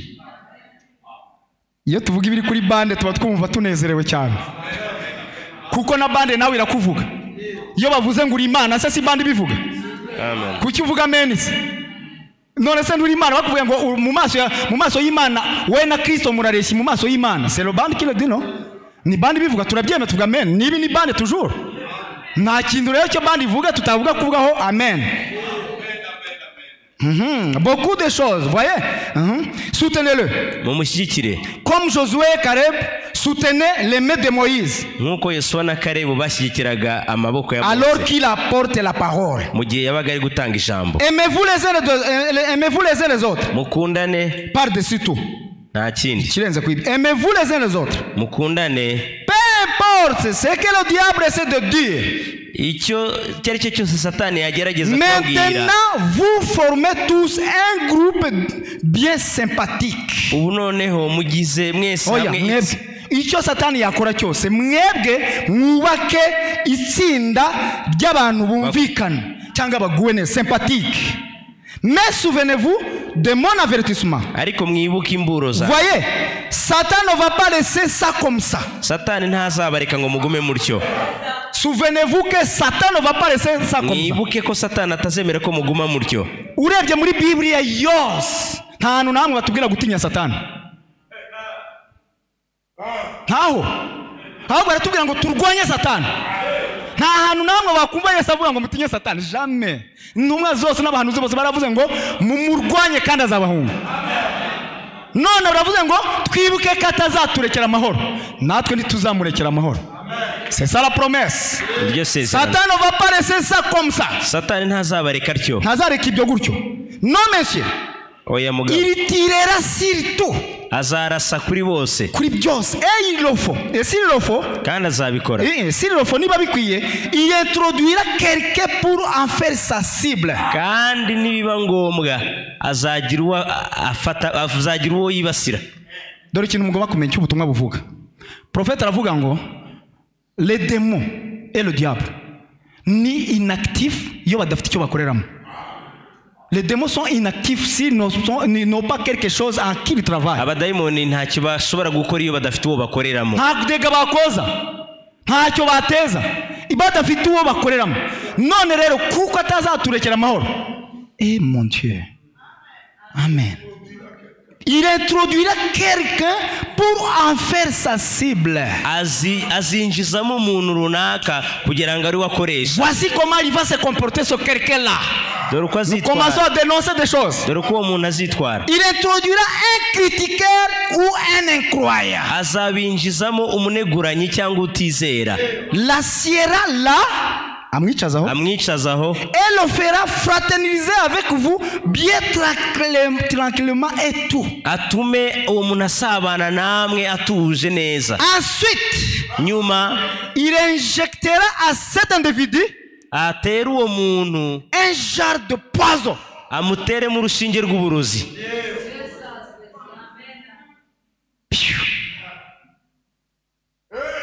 Et il commencera à répandre ça dans l'église.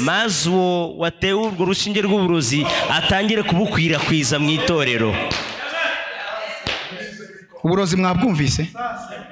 Critique. Quelqu'un qui critique. Il a déjà rencontré un faux docteur qui lui a injecté du poison. Il commencera à répandre ça dans l'église. atangire kubukwirakwiza mu itorero. Ne prenez surtout pas parti pour ça. Ntimukajye mu ruhande rwabyo. N'ayez absolument rien à faire avec quoi que ce soit d'autre. Ntimukagirane imishyikirano n'uwo nguwo. Restez vraiment affectués. Donc mugume mu rukundo. Mugume muri kumwe. Restez affectés. Wabona muri abantu bagifite affection. Et doux. Et gentil les uns avec les autres. Kandi mugirana ubugwaneza hagati yanyu. Priez pour cet homme. Musengere uwo muntu. Afin que lui aussi soit sauvé. Kugira ngo nawe akizwe. Ou pour cette femme. Cyangwa uwo mugore. Ou pour la personne en question. Cyangwa uwo muntu biri. Priez simplement pour eux. Mubasengere. Et restez fermement attachés les uns aux autres. Kandi mugume mwomatanye muri kumwe. Et restez avec votre pasteur. Kandi mugumane n'umwungeri wanyu. Umvise indama?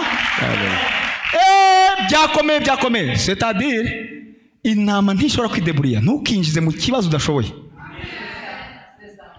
Hamagara umwungeri. Uti natewe pasteur, natewe. Natewe hari amakuru atangiye kunjyaho. Natewe. Pasteur azahaguruka. Frère azakunuka n'inshyimbo n'inkoni. Kuko agiye kugarura intama ye.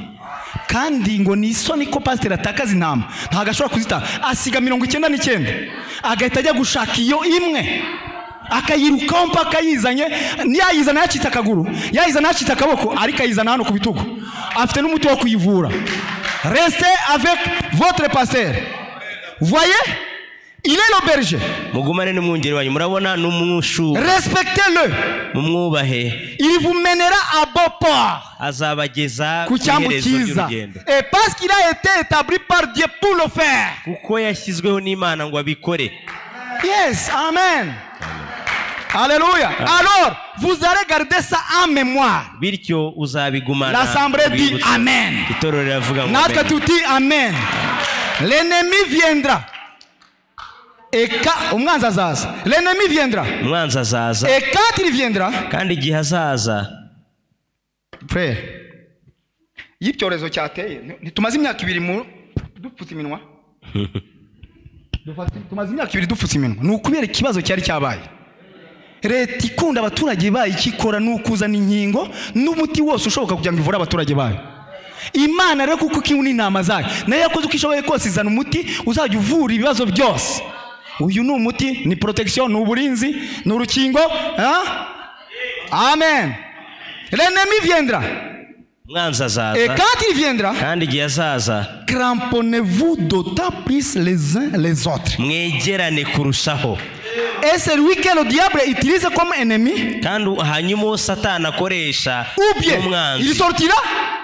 Wenda azasohoka. Ou bien il entrera et deviendra l'un des vôtres. Uwo nguwo umwanzi akoresha batera cyangwa se azasohoka basige cyangwa se ahinduka umwe muri mwe. C'est tout. Nta kindi. Icyo nicyo dutegereje. Niyo mpamvu nta bwoba. Soit azahinduka umwe muri twe cyangwa se azagenda ibyo bijyana ubwo burozi bwabujyana kuko yabyise uburozi. Frère, quand iyo umuhanuzi avuze ikintu ntabwo byoroshye. Niyo umuhanuzi avuze ngo ni uburozi, nta kindi ni uburozi.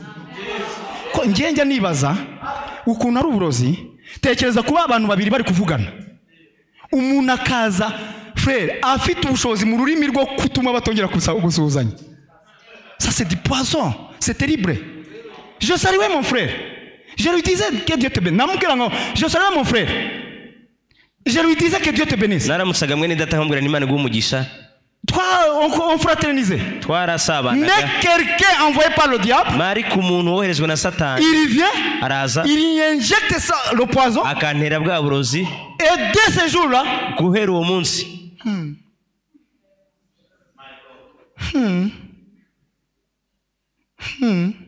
naho yicaye ntuyicare.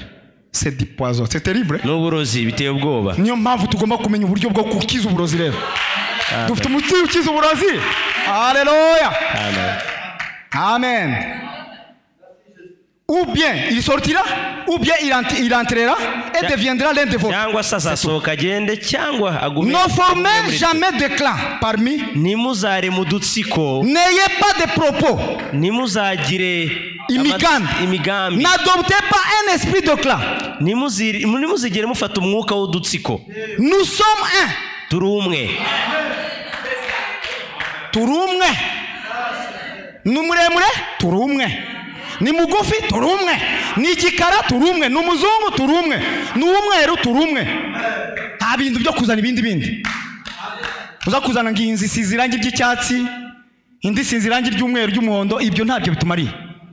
Ngo ari mu nzu isa neza, ngo ari mu nzu ndende, inzu ngufi, ntacyo bimaze. Icy'ingenzi ni kirimo. C'est ça l'unité. Nicyo kitugira umwe, kubera ko kugira ngo abe umwe nanjye byanyuze ko anyura mu maraso ya Yesu Kristo. Il est mon frère. Afite metero imwe, il est mon frère. Wowe ufite metero eshanu, il est ton frère. Yambara kamambiri, il est ton frère. Wewe wambara ikoti, il est ton frère. Wambara waxi, il est ta sœur. Wewe yambara ka musazi, il est ta sœur. Kubera ko marayika we ahora imbere y'Imana.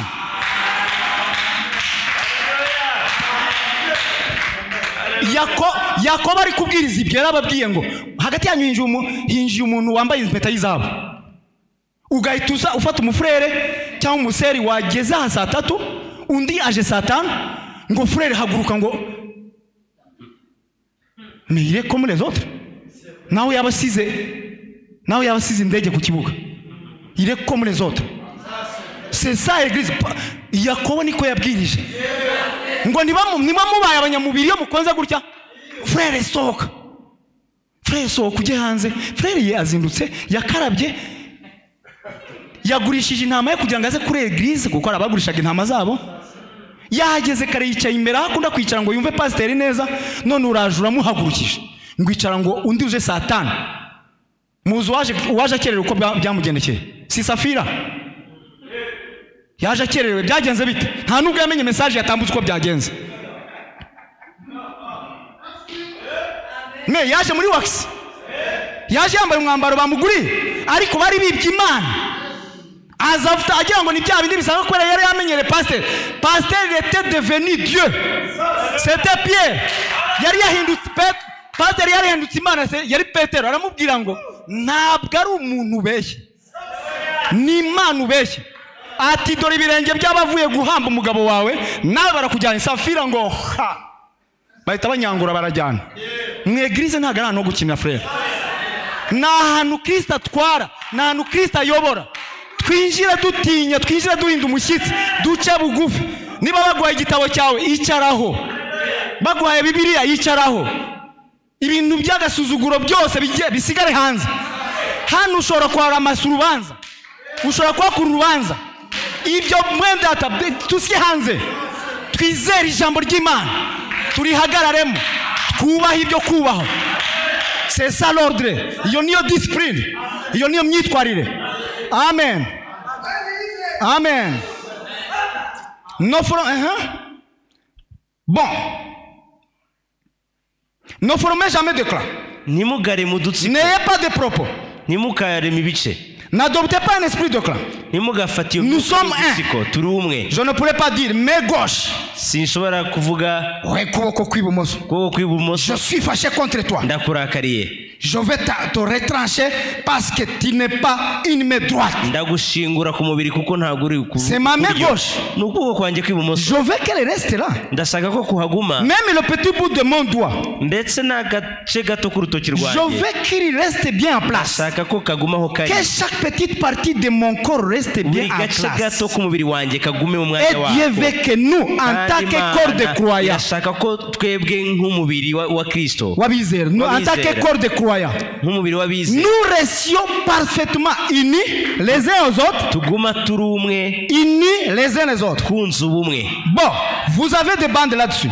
Vous avez des bandes sur ce que nous croyons. Vous avez des bandes sur la discipline dans l'église. Sur la manière de nous conduire dans la maison, dans l'église de Dieu. Uko niko Paulo yabwirije Timotheo, arabibwiriza ahantu hose, none natwe prophet arabitubwirije uko tugomba kwitwara. nous conduire dans la maison de Dieu. Aho Paulo yavuze ngo mu Bakorintho wa mbere gica muri Timoteyo wa mbere ibice 3:14 kugeza ku 15 avuga ngo itorero ni inzu y'Imana niyo nyingi y'ukuri kandi gushyigikiye. L'église est la colonne de la vérité et l'appui.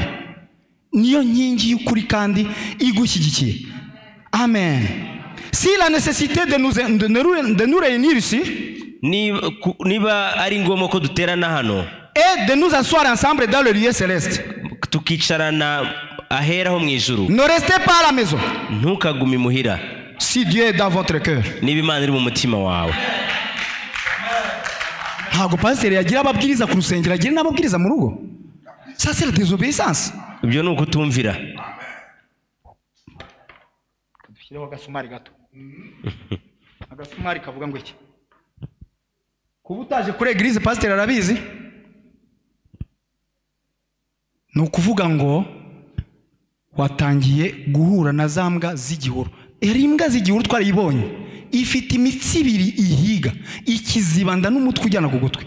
Umuhanuzi akavuga ko ujyana ku gutwi ni ukuza kumva ijambo ry'Imana. Aragukomeretsa, uyu mutsi umaze gucika, ntabwo ukibukiza muri eglise. Urayita ukagenda, ugatorongera. Bivuze ngo iki? Umukristo ataje ku iteraniro, c'est sérieux. Utaje ku iteraniro pasteur yagombye kuba bizi. Nta nubwo twemera ko hari umukristo ujya muri business pasteur atazi. Sikoma. Frère, uri he? Ndi Dubai. I Dubai frère. Wageze yute? Urabona nagiye wagiye yute? Yo ni ntama kweli. Aho ari kintu hisha? Yo tuvuga discipline na ordre ndabizi babikanganya ariko ni ukuri. Kubera ko niho nyine ibintu bya gahunda nke biragenda, ibya gahunda bigakomeza. Uri Dubai ndi Hong Kong pastor. Uri Hong Kong. Ndi muri New York. Ntazi igihe wagende, ntazi igihe wabipanze, ntazi icyo ugiye gukora. Ntazi niyo business ugiyemo niba ihuje n'ijambo ry'Imana. Twe tuvuga ko ugiye no kugura ibibanza, ugiye no kugura inzu. Imana tabu pasteur. Uri muri ahishiki. Baza pasteur wawe urahishikiza.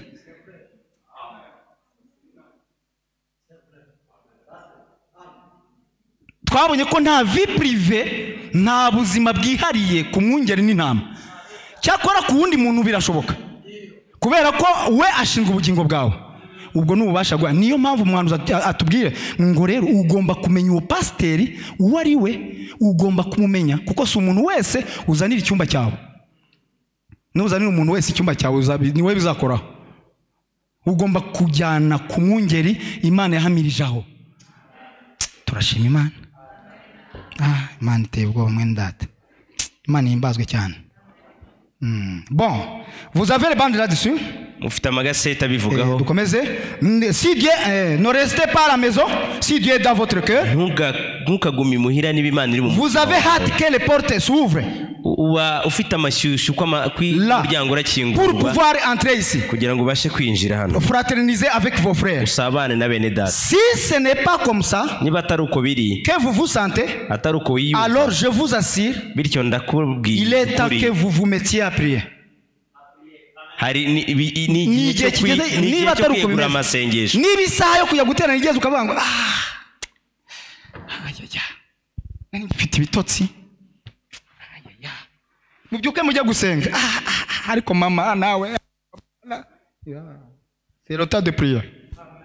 Kubera ko mwanumuriza aravuga ngo nta nubwo bigaragara ko witeguye gukora urugendo. Bon, vous avez des bandes là-dessus. Mufite amagaseta bivuga. Vous avez des bandes si c'est que nous croyons. Mufite amagaseta avuga ku byo twizera. Twabisomye aho ngaho. En effet, 85. Bityo nous sommes dans les derniers jours. Turi mu minsi y'imperuka. Où la Bible nous exhorte. Aho Bibiliya iduhugura. D'autant plus que nous voyons s'approcher ce jour. Ko uko uwo munsi tubona wegereza. À nous aimer les uns les autres. Turusheho gukundana. D'un amour chrétien. Urukundo rwa gikristo. Et d'un amour divin. Urukundo rwa kimana. À nous rassembler dans le lieu céleste. Duteranira mu kirere cyo hejuru. En Jésus-Christ. Muri Yesu Kristo. Et à nous aimer les uns les autres. Kandi dukundana. À ceci tous connaîtront que vous êtes mes disciples. Bityo bose bazamenya ko quand vous aurez de l'amour les uns pour les autres. Nimukundana hagati yanyu. C'est ça. Nibyo. Restez étroitement unis. Mugume muri umwe. Si le frère vous pensez qu'il est un peu il est un peu dans l'erreur, nimutekereza ko mwene data umwe ari mu ikosa ou la sœur, cyangwa mushiki wacu umwe, dites, muvuge muti Seigneur, mwami, fais que jamais une racine d'amertume ne pousse en moi. mwami kora ku buryo nta muzi w'ubusharirwa uba muri nge, Parce que kuko cela l'affectera. uko ibyo bizamugeraho ingaruka. Frère, ibi ngibi ndi kubisoma numvise bitewe ubwoba. Murabyumvise? Ibyo nugira umuzi usharira muri wowe bizajya kwataka mwene so à distance. Cela l'affectera. Mureke murebe kuko turi kureba ukuntu Imana isohorwa muri eglise, abantu bagasigara bari bonyine nta mana ihari. Cela l'affectera. Ibyo bizamwanduza cyangwa bizamwangiza, ibyo bizamugeraho ingaruka, et cela retirera le Christ de ma vie. kandi ibyo bizakora Kristo mu buzima bwanjye. Urumva ko uratewe, bikuye Kristo muri wowe, biteye mwene so. Ces acides toxiques de la méchanceté, ubwo bumara bwica bw'ubugome, de la jalousie et de la haine, bwo bw'ishyari n'urwango, tout ça éloignera immédiatement le Saint-Esprit de vous. bizahita byirukana umwuka wera muri mwe. Ça le chassera de ce tabernacle. Bizirukana umwuka wera. Ça le chassera de ce tabernacle. Bizirukana umwuka wera muri iyi ngando. Ça tuera l'Esprit de Dieu. Bizica umwuka w'Imana. Ou le fera fuir d'ici. Cyangwa biwirukane hano. Ça fera la peine à votre pasteur. Bizababaza pasteur wanyu. Urumva église aussi irarangiye. À cause de l'amertume, à cause de la méchanceté. Kubera ubugome, kubera ubushariro. Imana idufashe kandi izagumya kudufasha aussi longtemps turi kumwe n'iby'ijambo ry'Imana rivuga. Bikura Imana muri wowe, byangiza mwene so, byirukana umwuka wera mu itorero, bituma umwuka wera ahunga, kuko umwuka wera ntashobora kuba ahantu hari urwangano n'ishyari. Nibi bishoboka. Yakobo yari kubyigisha aravuga ngo bene ubwo bwenge n'ubwa kidayimoni. Muri Yakobo bice 3. Ngo ubwo bwenge n'ubwa kidayimoni. Koma busera kamasome. Yakobo bice 3. Murongo wa 17. Duhere ku murongo wa 13. Ninde muri mwe w'umunyabwenge kandi w'umuhanga niyerekanisha ingeso nziza imirimo ye, afite ubugwaneza n'ubwenge. Ariko niba muhorana amakimbirane akaze mu mitima yanyu, mugahorana intonganya, ntimukabyiratane ngo mubeshyere ukuri. Bene ubwo bwenge si bwo bumanuka buvuye mu ijuru, ahubwo n'ubwisi, n'ubw'inyamaswa abantu ndetse n'ubw'abadayimoni. Kuko amakimbirane n'intonganya biri ariho no kuvurungana kuri no gukora ibibi byose. Donc il y a des désordres. Hari ahantu umuhanuzi avuga ngo il y a les assemblées ngo ziswe ngo les assemblées de nouveaux problèmes. Hari amatorero amwe yiswe amatorero y'ibibazo bishya. Niko umuhanuzi avuga ngo il y a les assemblées, abantu bagiye bagakora iryo rwango iryo shyari baragiza bakita ngo assemblée de nouveaux problèmes, assemblée y'ibibazo bishya. Ibihe la parole n'a pas de problème.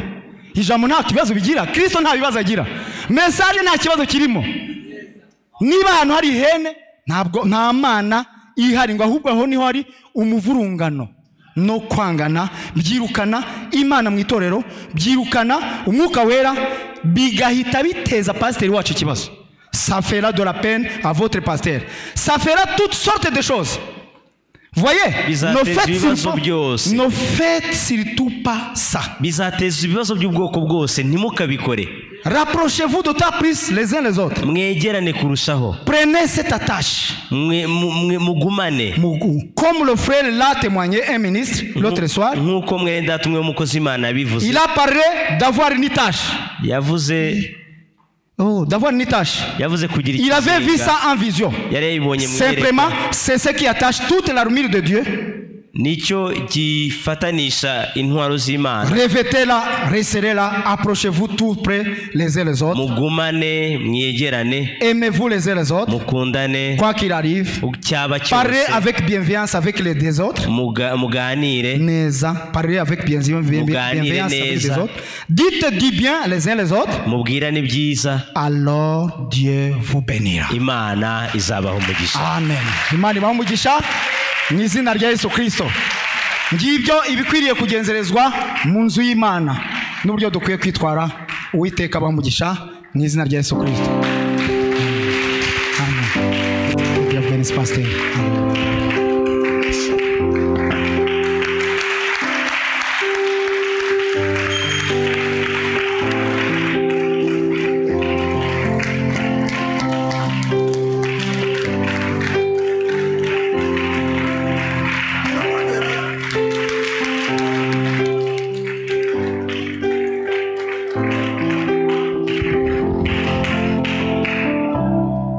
Nous acclamons comme ça, nous acclamons la vérité.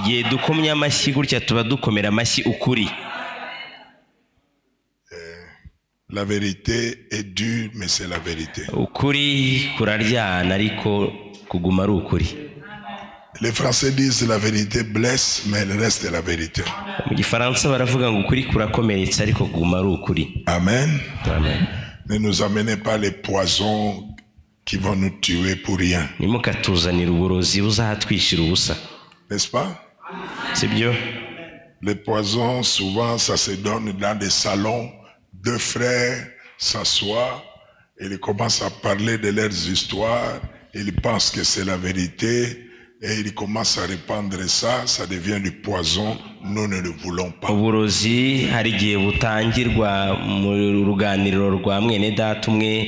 arangiza bakabiganira bazi ko ari ukuri bigatangira gukwirakwizwa bityo ibyo ntitubishaka. Je vais lire une déclaration ngiye gusoma imvugo imwe et après nous terminons. Hanyuma dusoze. Maintenant c'est vous qui allez analyser ça. Nimwe noneho murabisesengura. Frère Herman a dit beaucoup de choses. Mwene data Herman yavuze ibintu byinshi. Maintenant frère Branham va dire un mot que vous allez analyser. Quand il prêchait, j'ai pensé à ça. Je peux le lire? Permettez-moi, si vous acceptez, levez la main. Ok. Il dit ceci. Dans une prédication qu'il a prêchée. N'est-ce pas moi qui t'envoie? N'est-ce pas moi qui t'envoie? Donc il dit à moi. Il me pose à moi Kumbi question. N'est-ce pas moi qui t'envoie? Pour que tu sois mon serviteur. Maintenant il vous pose aussi à vous la question. N'est-ce pas moi qui vous envoie pour que vous soyez des croyants ici? C'est Dieu qui vous a envoyé. Paragraphe 13. Parfois je prêche très durement. Parfois je prêche très durement. Parce que je vois quelqu'un sortir de la ligne. Donc il lui arrivait quand il voit quelqu'un sortir de la ligne. Je prêche très durement. Vous voyez, on est censé faire cela. Un véritable papa le fera.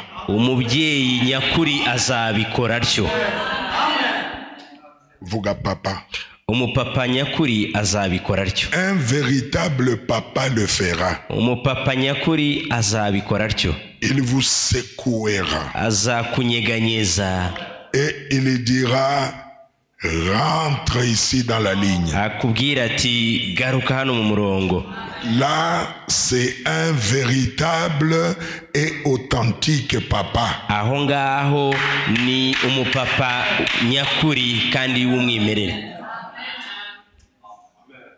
Papa, daddy en anglais.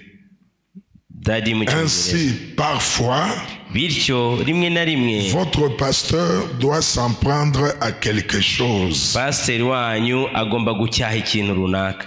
Aimez-le vraiment beaucoup. Mumukunde cyane. Parce que Kuko votre pasteur pasiteri wanyu est un véritable père pour vous. ni papa wanyu nyakuri. Qui dit amen à ça? Abandi bavuze amen kuri ibyo.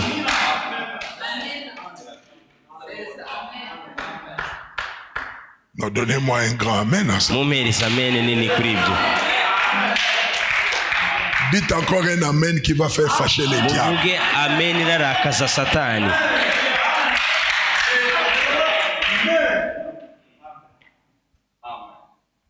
Votre pasteur est un véritable père. Pasiteri wawe ni papa wawe nyakuri. On n'a pas dit il est votre véritable. C'est pas moi quoi. Ntabwo bigeze bavuga ikindi. Ntibigeze bavuga ngo ni inshuti yawe nyayo. On n'a pas dit il est votre véritable. Ntabwo bavuze ngo ni inshuti yawe nyayo. Votre véritable. Baravuze ngo ni papa wawe nyawe. Il est père. Ni papa.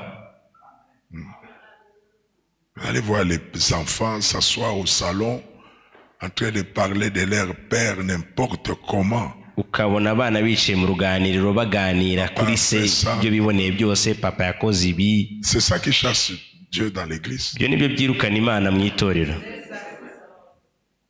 C'est quelle malédiction. Mbega Parlez de umuvumo. votre père. Kuvuga nabi so. Quelqu'un qui vous a amené au Seigneur. Umuntu wakuzanye ku mwami. C'est même lui qui vous a donné pour la première fois même la chair à prêcher. Ni nawe waguhaye igicaniro bwa mbere ngo ubwirize.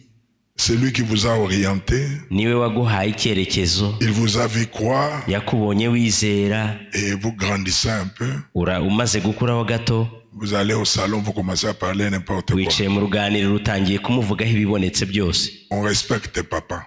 Papa baramwubaha. Amen. Amen. Quand papa te parle, iyo papa kuvugishije akubwiye, il faut prendre au sérieux les paroles de papa. Ugomba gufatana ubwito agaciro gakomeye amagambo ya papa. Moi mon papa est mort. Ngiye papa yitabye Imana. Heureusement que beaucoup vous le connaissez. Amahirwe nuko benshi hano mumuzi. Mais il y a des paroles qu'il m'a dit. Ariko hari amagambo yambwiye avant de partir. Mbere yuko agenda. Je les garde toujours. N'ubu ndacyayarinze. Papa c'est quelque chose de précieux. Papa ni ikintu cy'ingenzi cyane. Et Dieu vous a donné un papa. Kandi Imana yabahaye papa. Et Dieu ne fait pas d'erreur. Alléluia. Imana ntijya yibeshya. Que l'église dise amen. Torero rivuge amen. Papa Noé était ivre. Papa Noah yari yasinze. Papa Noé. Papa Noah. Cyangwa Noah umupapa. Il a enlevé les habits là-bas, ivre. Yambura imyambaro yasinze. Cam voit papa ivre. Babonye papa yasinze. Cam abona Ham abona papa yasinze. Comment ça se moquer? Atangira kumuseka. En tout cas papa aussi. Atangira kumukwena. Il est allé dire ses deux frères. Abagiye kureba bene se babiri. Regarde ce que papa fait. Ati muzi muri ibyo papa yakoze. Regarde les choses que papa fait vraiment. Muri ibintu papa yakoze nukuri. Regarde les histoires que papa fait. Muri ibintu papa ari gukora. Il enlève les habits, il est nu là-bas. Akuyemo imyenda yambaye ubusa hariya. Japheth, Sem na Shem. Quand il leur a dit que papa est ivre, bamenye ko papa yasinze kandi yambaye. Vous savez ce que la Bible dit? Ils sont venus avec les habits. Ils n'ont pas regardé les pères. Ils n'ont pas voulu voir ça. Ils sont venus. Ils l'ont couvert. Et Noé se réveille. Comme prophète. Il prononce une parole. Notre église doit être la meilleure dans l'ordre, dans la discipline itorero et dans la ryacu doctrine. rigomba kuba iry'intangarugero muri gahunda mu myitwarire myiza. Amen. Amen. Donc ça doit être toi. Ça va? Amen. Voilà la conduite du Saint-Esprit. Uko niko kuyoborwa n'umwuka wera, Et nous disons merci au Seigneur pour kandi ça. dushimiye umwami kubw'ibyo. Il dit, Aravuze ati, il est un véritable Père pour vous. ni papa wanyu nyakuri, Il cherche à vous garder dans la ligne agerageza kubarindira mu murongo, et il veille sur votre âme. kandi yita ku bugingo bwawe. Et le Saint-Esprit a fait de lui surveillant Kandi umwuka wera yamugize umugenzuzi de l'Église. w'itorero, Et vous devez toujours veiller sur cela. kandi ibyo mugomba guhora mubizirikana. Que le Seigneur vous bénisse. Mwami abahe umugisha.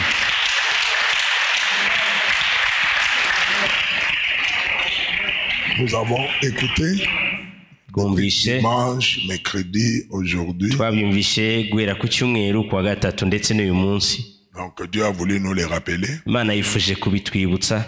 Et c'est comme ça que Dieu fait. Uko niko Imana ikora. C'est comme s'il avait vu que il y a quelque chose qui n'allait pas. Ni nkaho yari yabonye ko hari ikintu runaka kitagenda. Alors il a voulu encore rappeler ses enfants. Imana ishaka kwibutsa abana bayo. Amen. Amen. Et nous les remercions. Kandi turayishimira. On peut remercier le Saint-Esprit. Dushobora gushimira umwuka wera. Amen. Merci.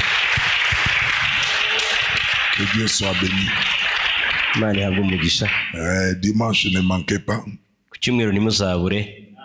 À la réunion du matin, elle sera encore très importante. Ku materaniro ya mu gitondo azaba ari ingenzi cyane. Je le dis encore, très important. Nongeye kubisubiramo, azaba ari ingenzi cyane. Et j'aimerais que vous m'invitiez encore des gens. Kandi nifuzaga ko muntumirira abantu nanone. Ça sera très, très important. Azaba ari ingenzi cyane. Et vous savez qu'après-midi, on aura un concert Kandi ici. murabizi ko nyuma ya saa sita tuzagira igiterane cy'indirimbo hano. Je crois que vous serez là tous. Ndizera ko mwese muzaba muhari. Que Dieu vous bénisse. Imana ibahe umugisha. Mettons-nous debout. Tuhaguruke.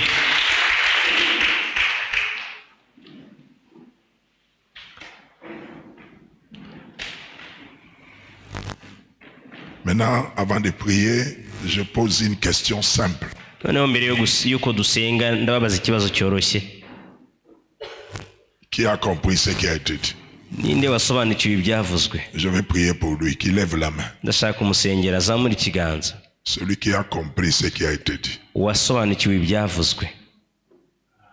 Levez bien la main. Uzamura ikiganza neza. On n'a pas parlé à l'autre, on a parlé à Ntabwo toi. babwiye undi, ni wowe babwiye. Sois discipliné, tu iras très loin dans la vie. Gira gahunda bizatuma ugera kure mu buzima. Ne soyez pas une fille indisciplinée. Ntukaba umukobwa utagira ikinyabupfura. Tu fais ce que tu veux, Ugakora ibyo marchons wishakiye. comme des agneaux, Tugende nk'intama. comme on nous a enseigné. Twitware nk'uko batwigishije. Si vous avez vraiment compris, levez la main. Niba wabisobanukiwe zamura ikiganza. Que Dieu nous accorde la grâce. Imana itugirire ubuntu. Chacun à sa place. Buri wese afite umwanya we. Tu es croyant, reste à ta Uri place. umwizera, guma mu mwanya wawe. Reste là où Dieu t'a mis. Guma aho Imana yagushyize. Vous savez, Murazi Canaan, dont vous entendez parler, Canaan, Kanani mwumva bavuga. où les enfants d'Israël étaient entrés à Canaan. Aho abana ba Isirayeli binjiye i Kanani. Canaan n'est pas le ciel. Kanani si ijuru. Canaan n'est pas le millénium. Kanani si ubwami bw'imyaka igihumbi. Non, non, non. Oya oya. Canaan, Kanani c'est la marche parfaite où chacun connaît sa place. ni imyitwarire nyayo aho buri wese azi umwanya we. Manassé connaît là où il est. Manase azi aho ari. Alléluia. Amen.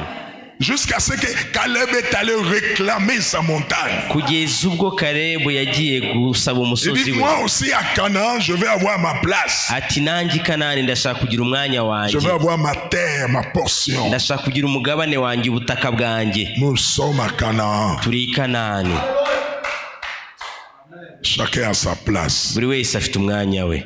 Élevons nos mains, Tuzamure ibiganza byacu, fermons nos yeux duhumirize amaso yacu, pour dire un mot à Dieu dans la kugira ngo prière. tugire ijambo tubwire Imana mu isengesho. Notre Dieu, Mana yacu, nous sommes aujourd'hui vendredi, uyu munsi turi kuwa gatanu, le 20 mai tariki 20 Gicurasi 2022. umwaka wa 2022. Nous sommes à l'église en ce vendredi Turi mu rusengero kuri wa gatanu, et depuis l'éternité, kandi uhereye mu iteka tu avais prévu de nous dire ces choses wari warateganyije kutubwira ibi bintu, et nous avons écouté. kandi twumvishe. Écouter, Twumvise, ce n'est pas seulement avec les oreilles. kumva ntitwumvishije gusa n'amatwi. Ça veut dire Shatse kuvuga comprendre gusobanukirwa et obéir. no kumvira. C'est pourquoi nous levons la main, Niyo mpamvu tuzamuye ibiganza pour que ces choses kugira ngo ibi bintu que nous avons écoutées pendant ces jours, twumvishe muri iyi minsi tu nous aides à y obéir. udufashe kubyumvira. Au nom de Mu Jésus-Christ, izina rya Yesu Kristo, que cela soit écrit en nous. ibyo byandikwe muri twe. Seigneur, Mwami, le prophète a dit, umuhanuzi yaravuze ati, le diable introduira quelqu'un. Satani azinjizamo umuntu. C'était une prophétie. Bwari ubuhanuzi. Il introduira Azinjiza soit un critiqueur cyangwa umuneguranyi ou un incroyant cyangwa umutizera, pour essayer de nous montrer ce qui ne va pas. kugira ngo atwereke ibitagenda. Mais il nous a donné le conseil. Ariko watugiriye inama Comment nous devons faire. uko tugomba kubigenza. C'est pourquoi nous levons la main Niyo mpamvu tuzamuye ikiganza pour te dire kugira ngo tukubwire tuti, de nous aider dufashe à ne pas être empoisonnés. kwe kurogwa, Qu'on ne nous parle pas du mal du pasteur. be kutubwira ibibi by'umwungeri, Qu'on ne nous parle pas du mal du frère. be kutubwira ibibi bya mwene data. Accorde-nous cette grâce-là. Tugirire ubwo buntu, Que cette église marche bien. iri torero rigende neza, Parce que tu l'as racheté par ton sang. kuko waricunguje amaraso yawe. Bénis le frère qui a parlé. Umugisha mwene data wavuze, Bénis les paroles que nous avons écoutées. umugisha amagambo twumvise, Que ces vérités écoutées ce soir uku kuri twumvishe uyu mugoroba guérissent toute maladie dans cette ukize salle. Au indwara nom de zose muri iki Jésus. cyumba mu izina rya Yesu Que Kristo. ces vérités écoutées ce Uku soir kuri twumvise uyu mugoroba répondent à tous les besoins ce soir. gusubiza ibyifuzo byose uyu mugoroba. Oh, alléluia. Amen. Nous croyons que tu nous as entendus. Twizeye ko watwumvise. Alors que nous rentrons à la Mu gihe maison, tugiye gutaha imuhira, que ta paix, amahoro yawe, ta grâce, ubuntu ta bénédiction n'umugisha yawe accompagne tout un chacun. byerekeze buri wese Dans le puissant nom de mu Jésus-Christ. izina rikomeye rya Yesu Kristo. Nous crions tous. Twese turavuze tuti Amen.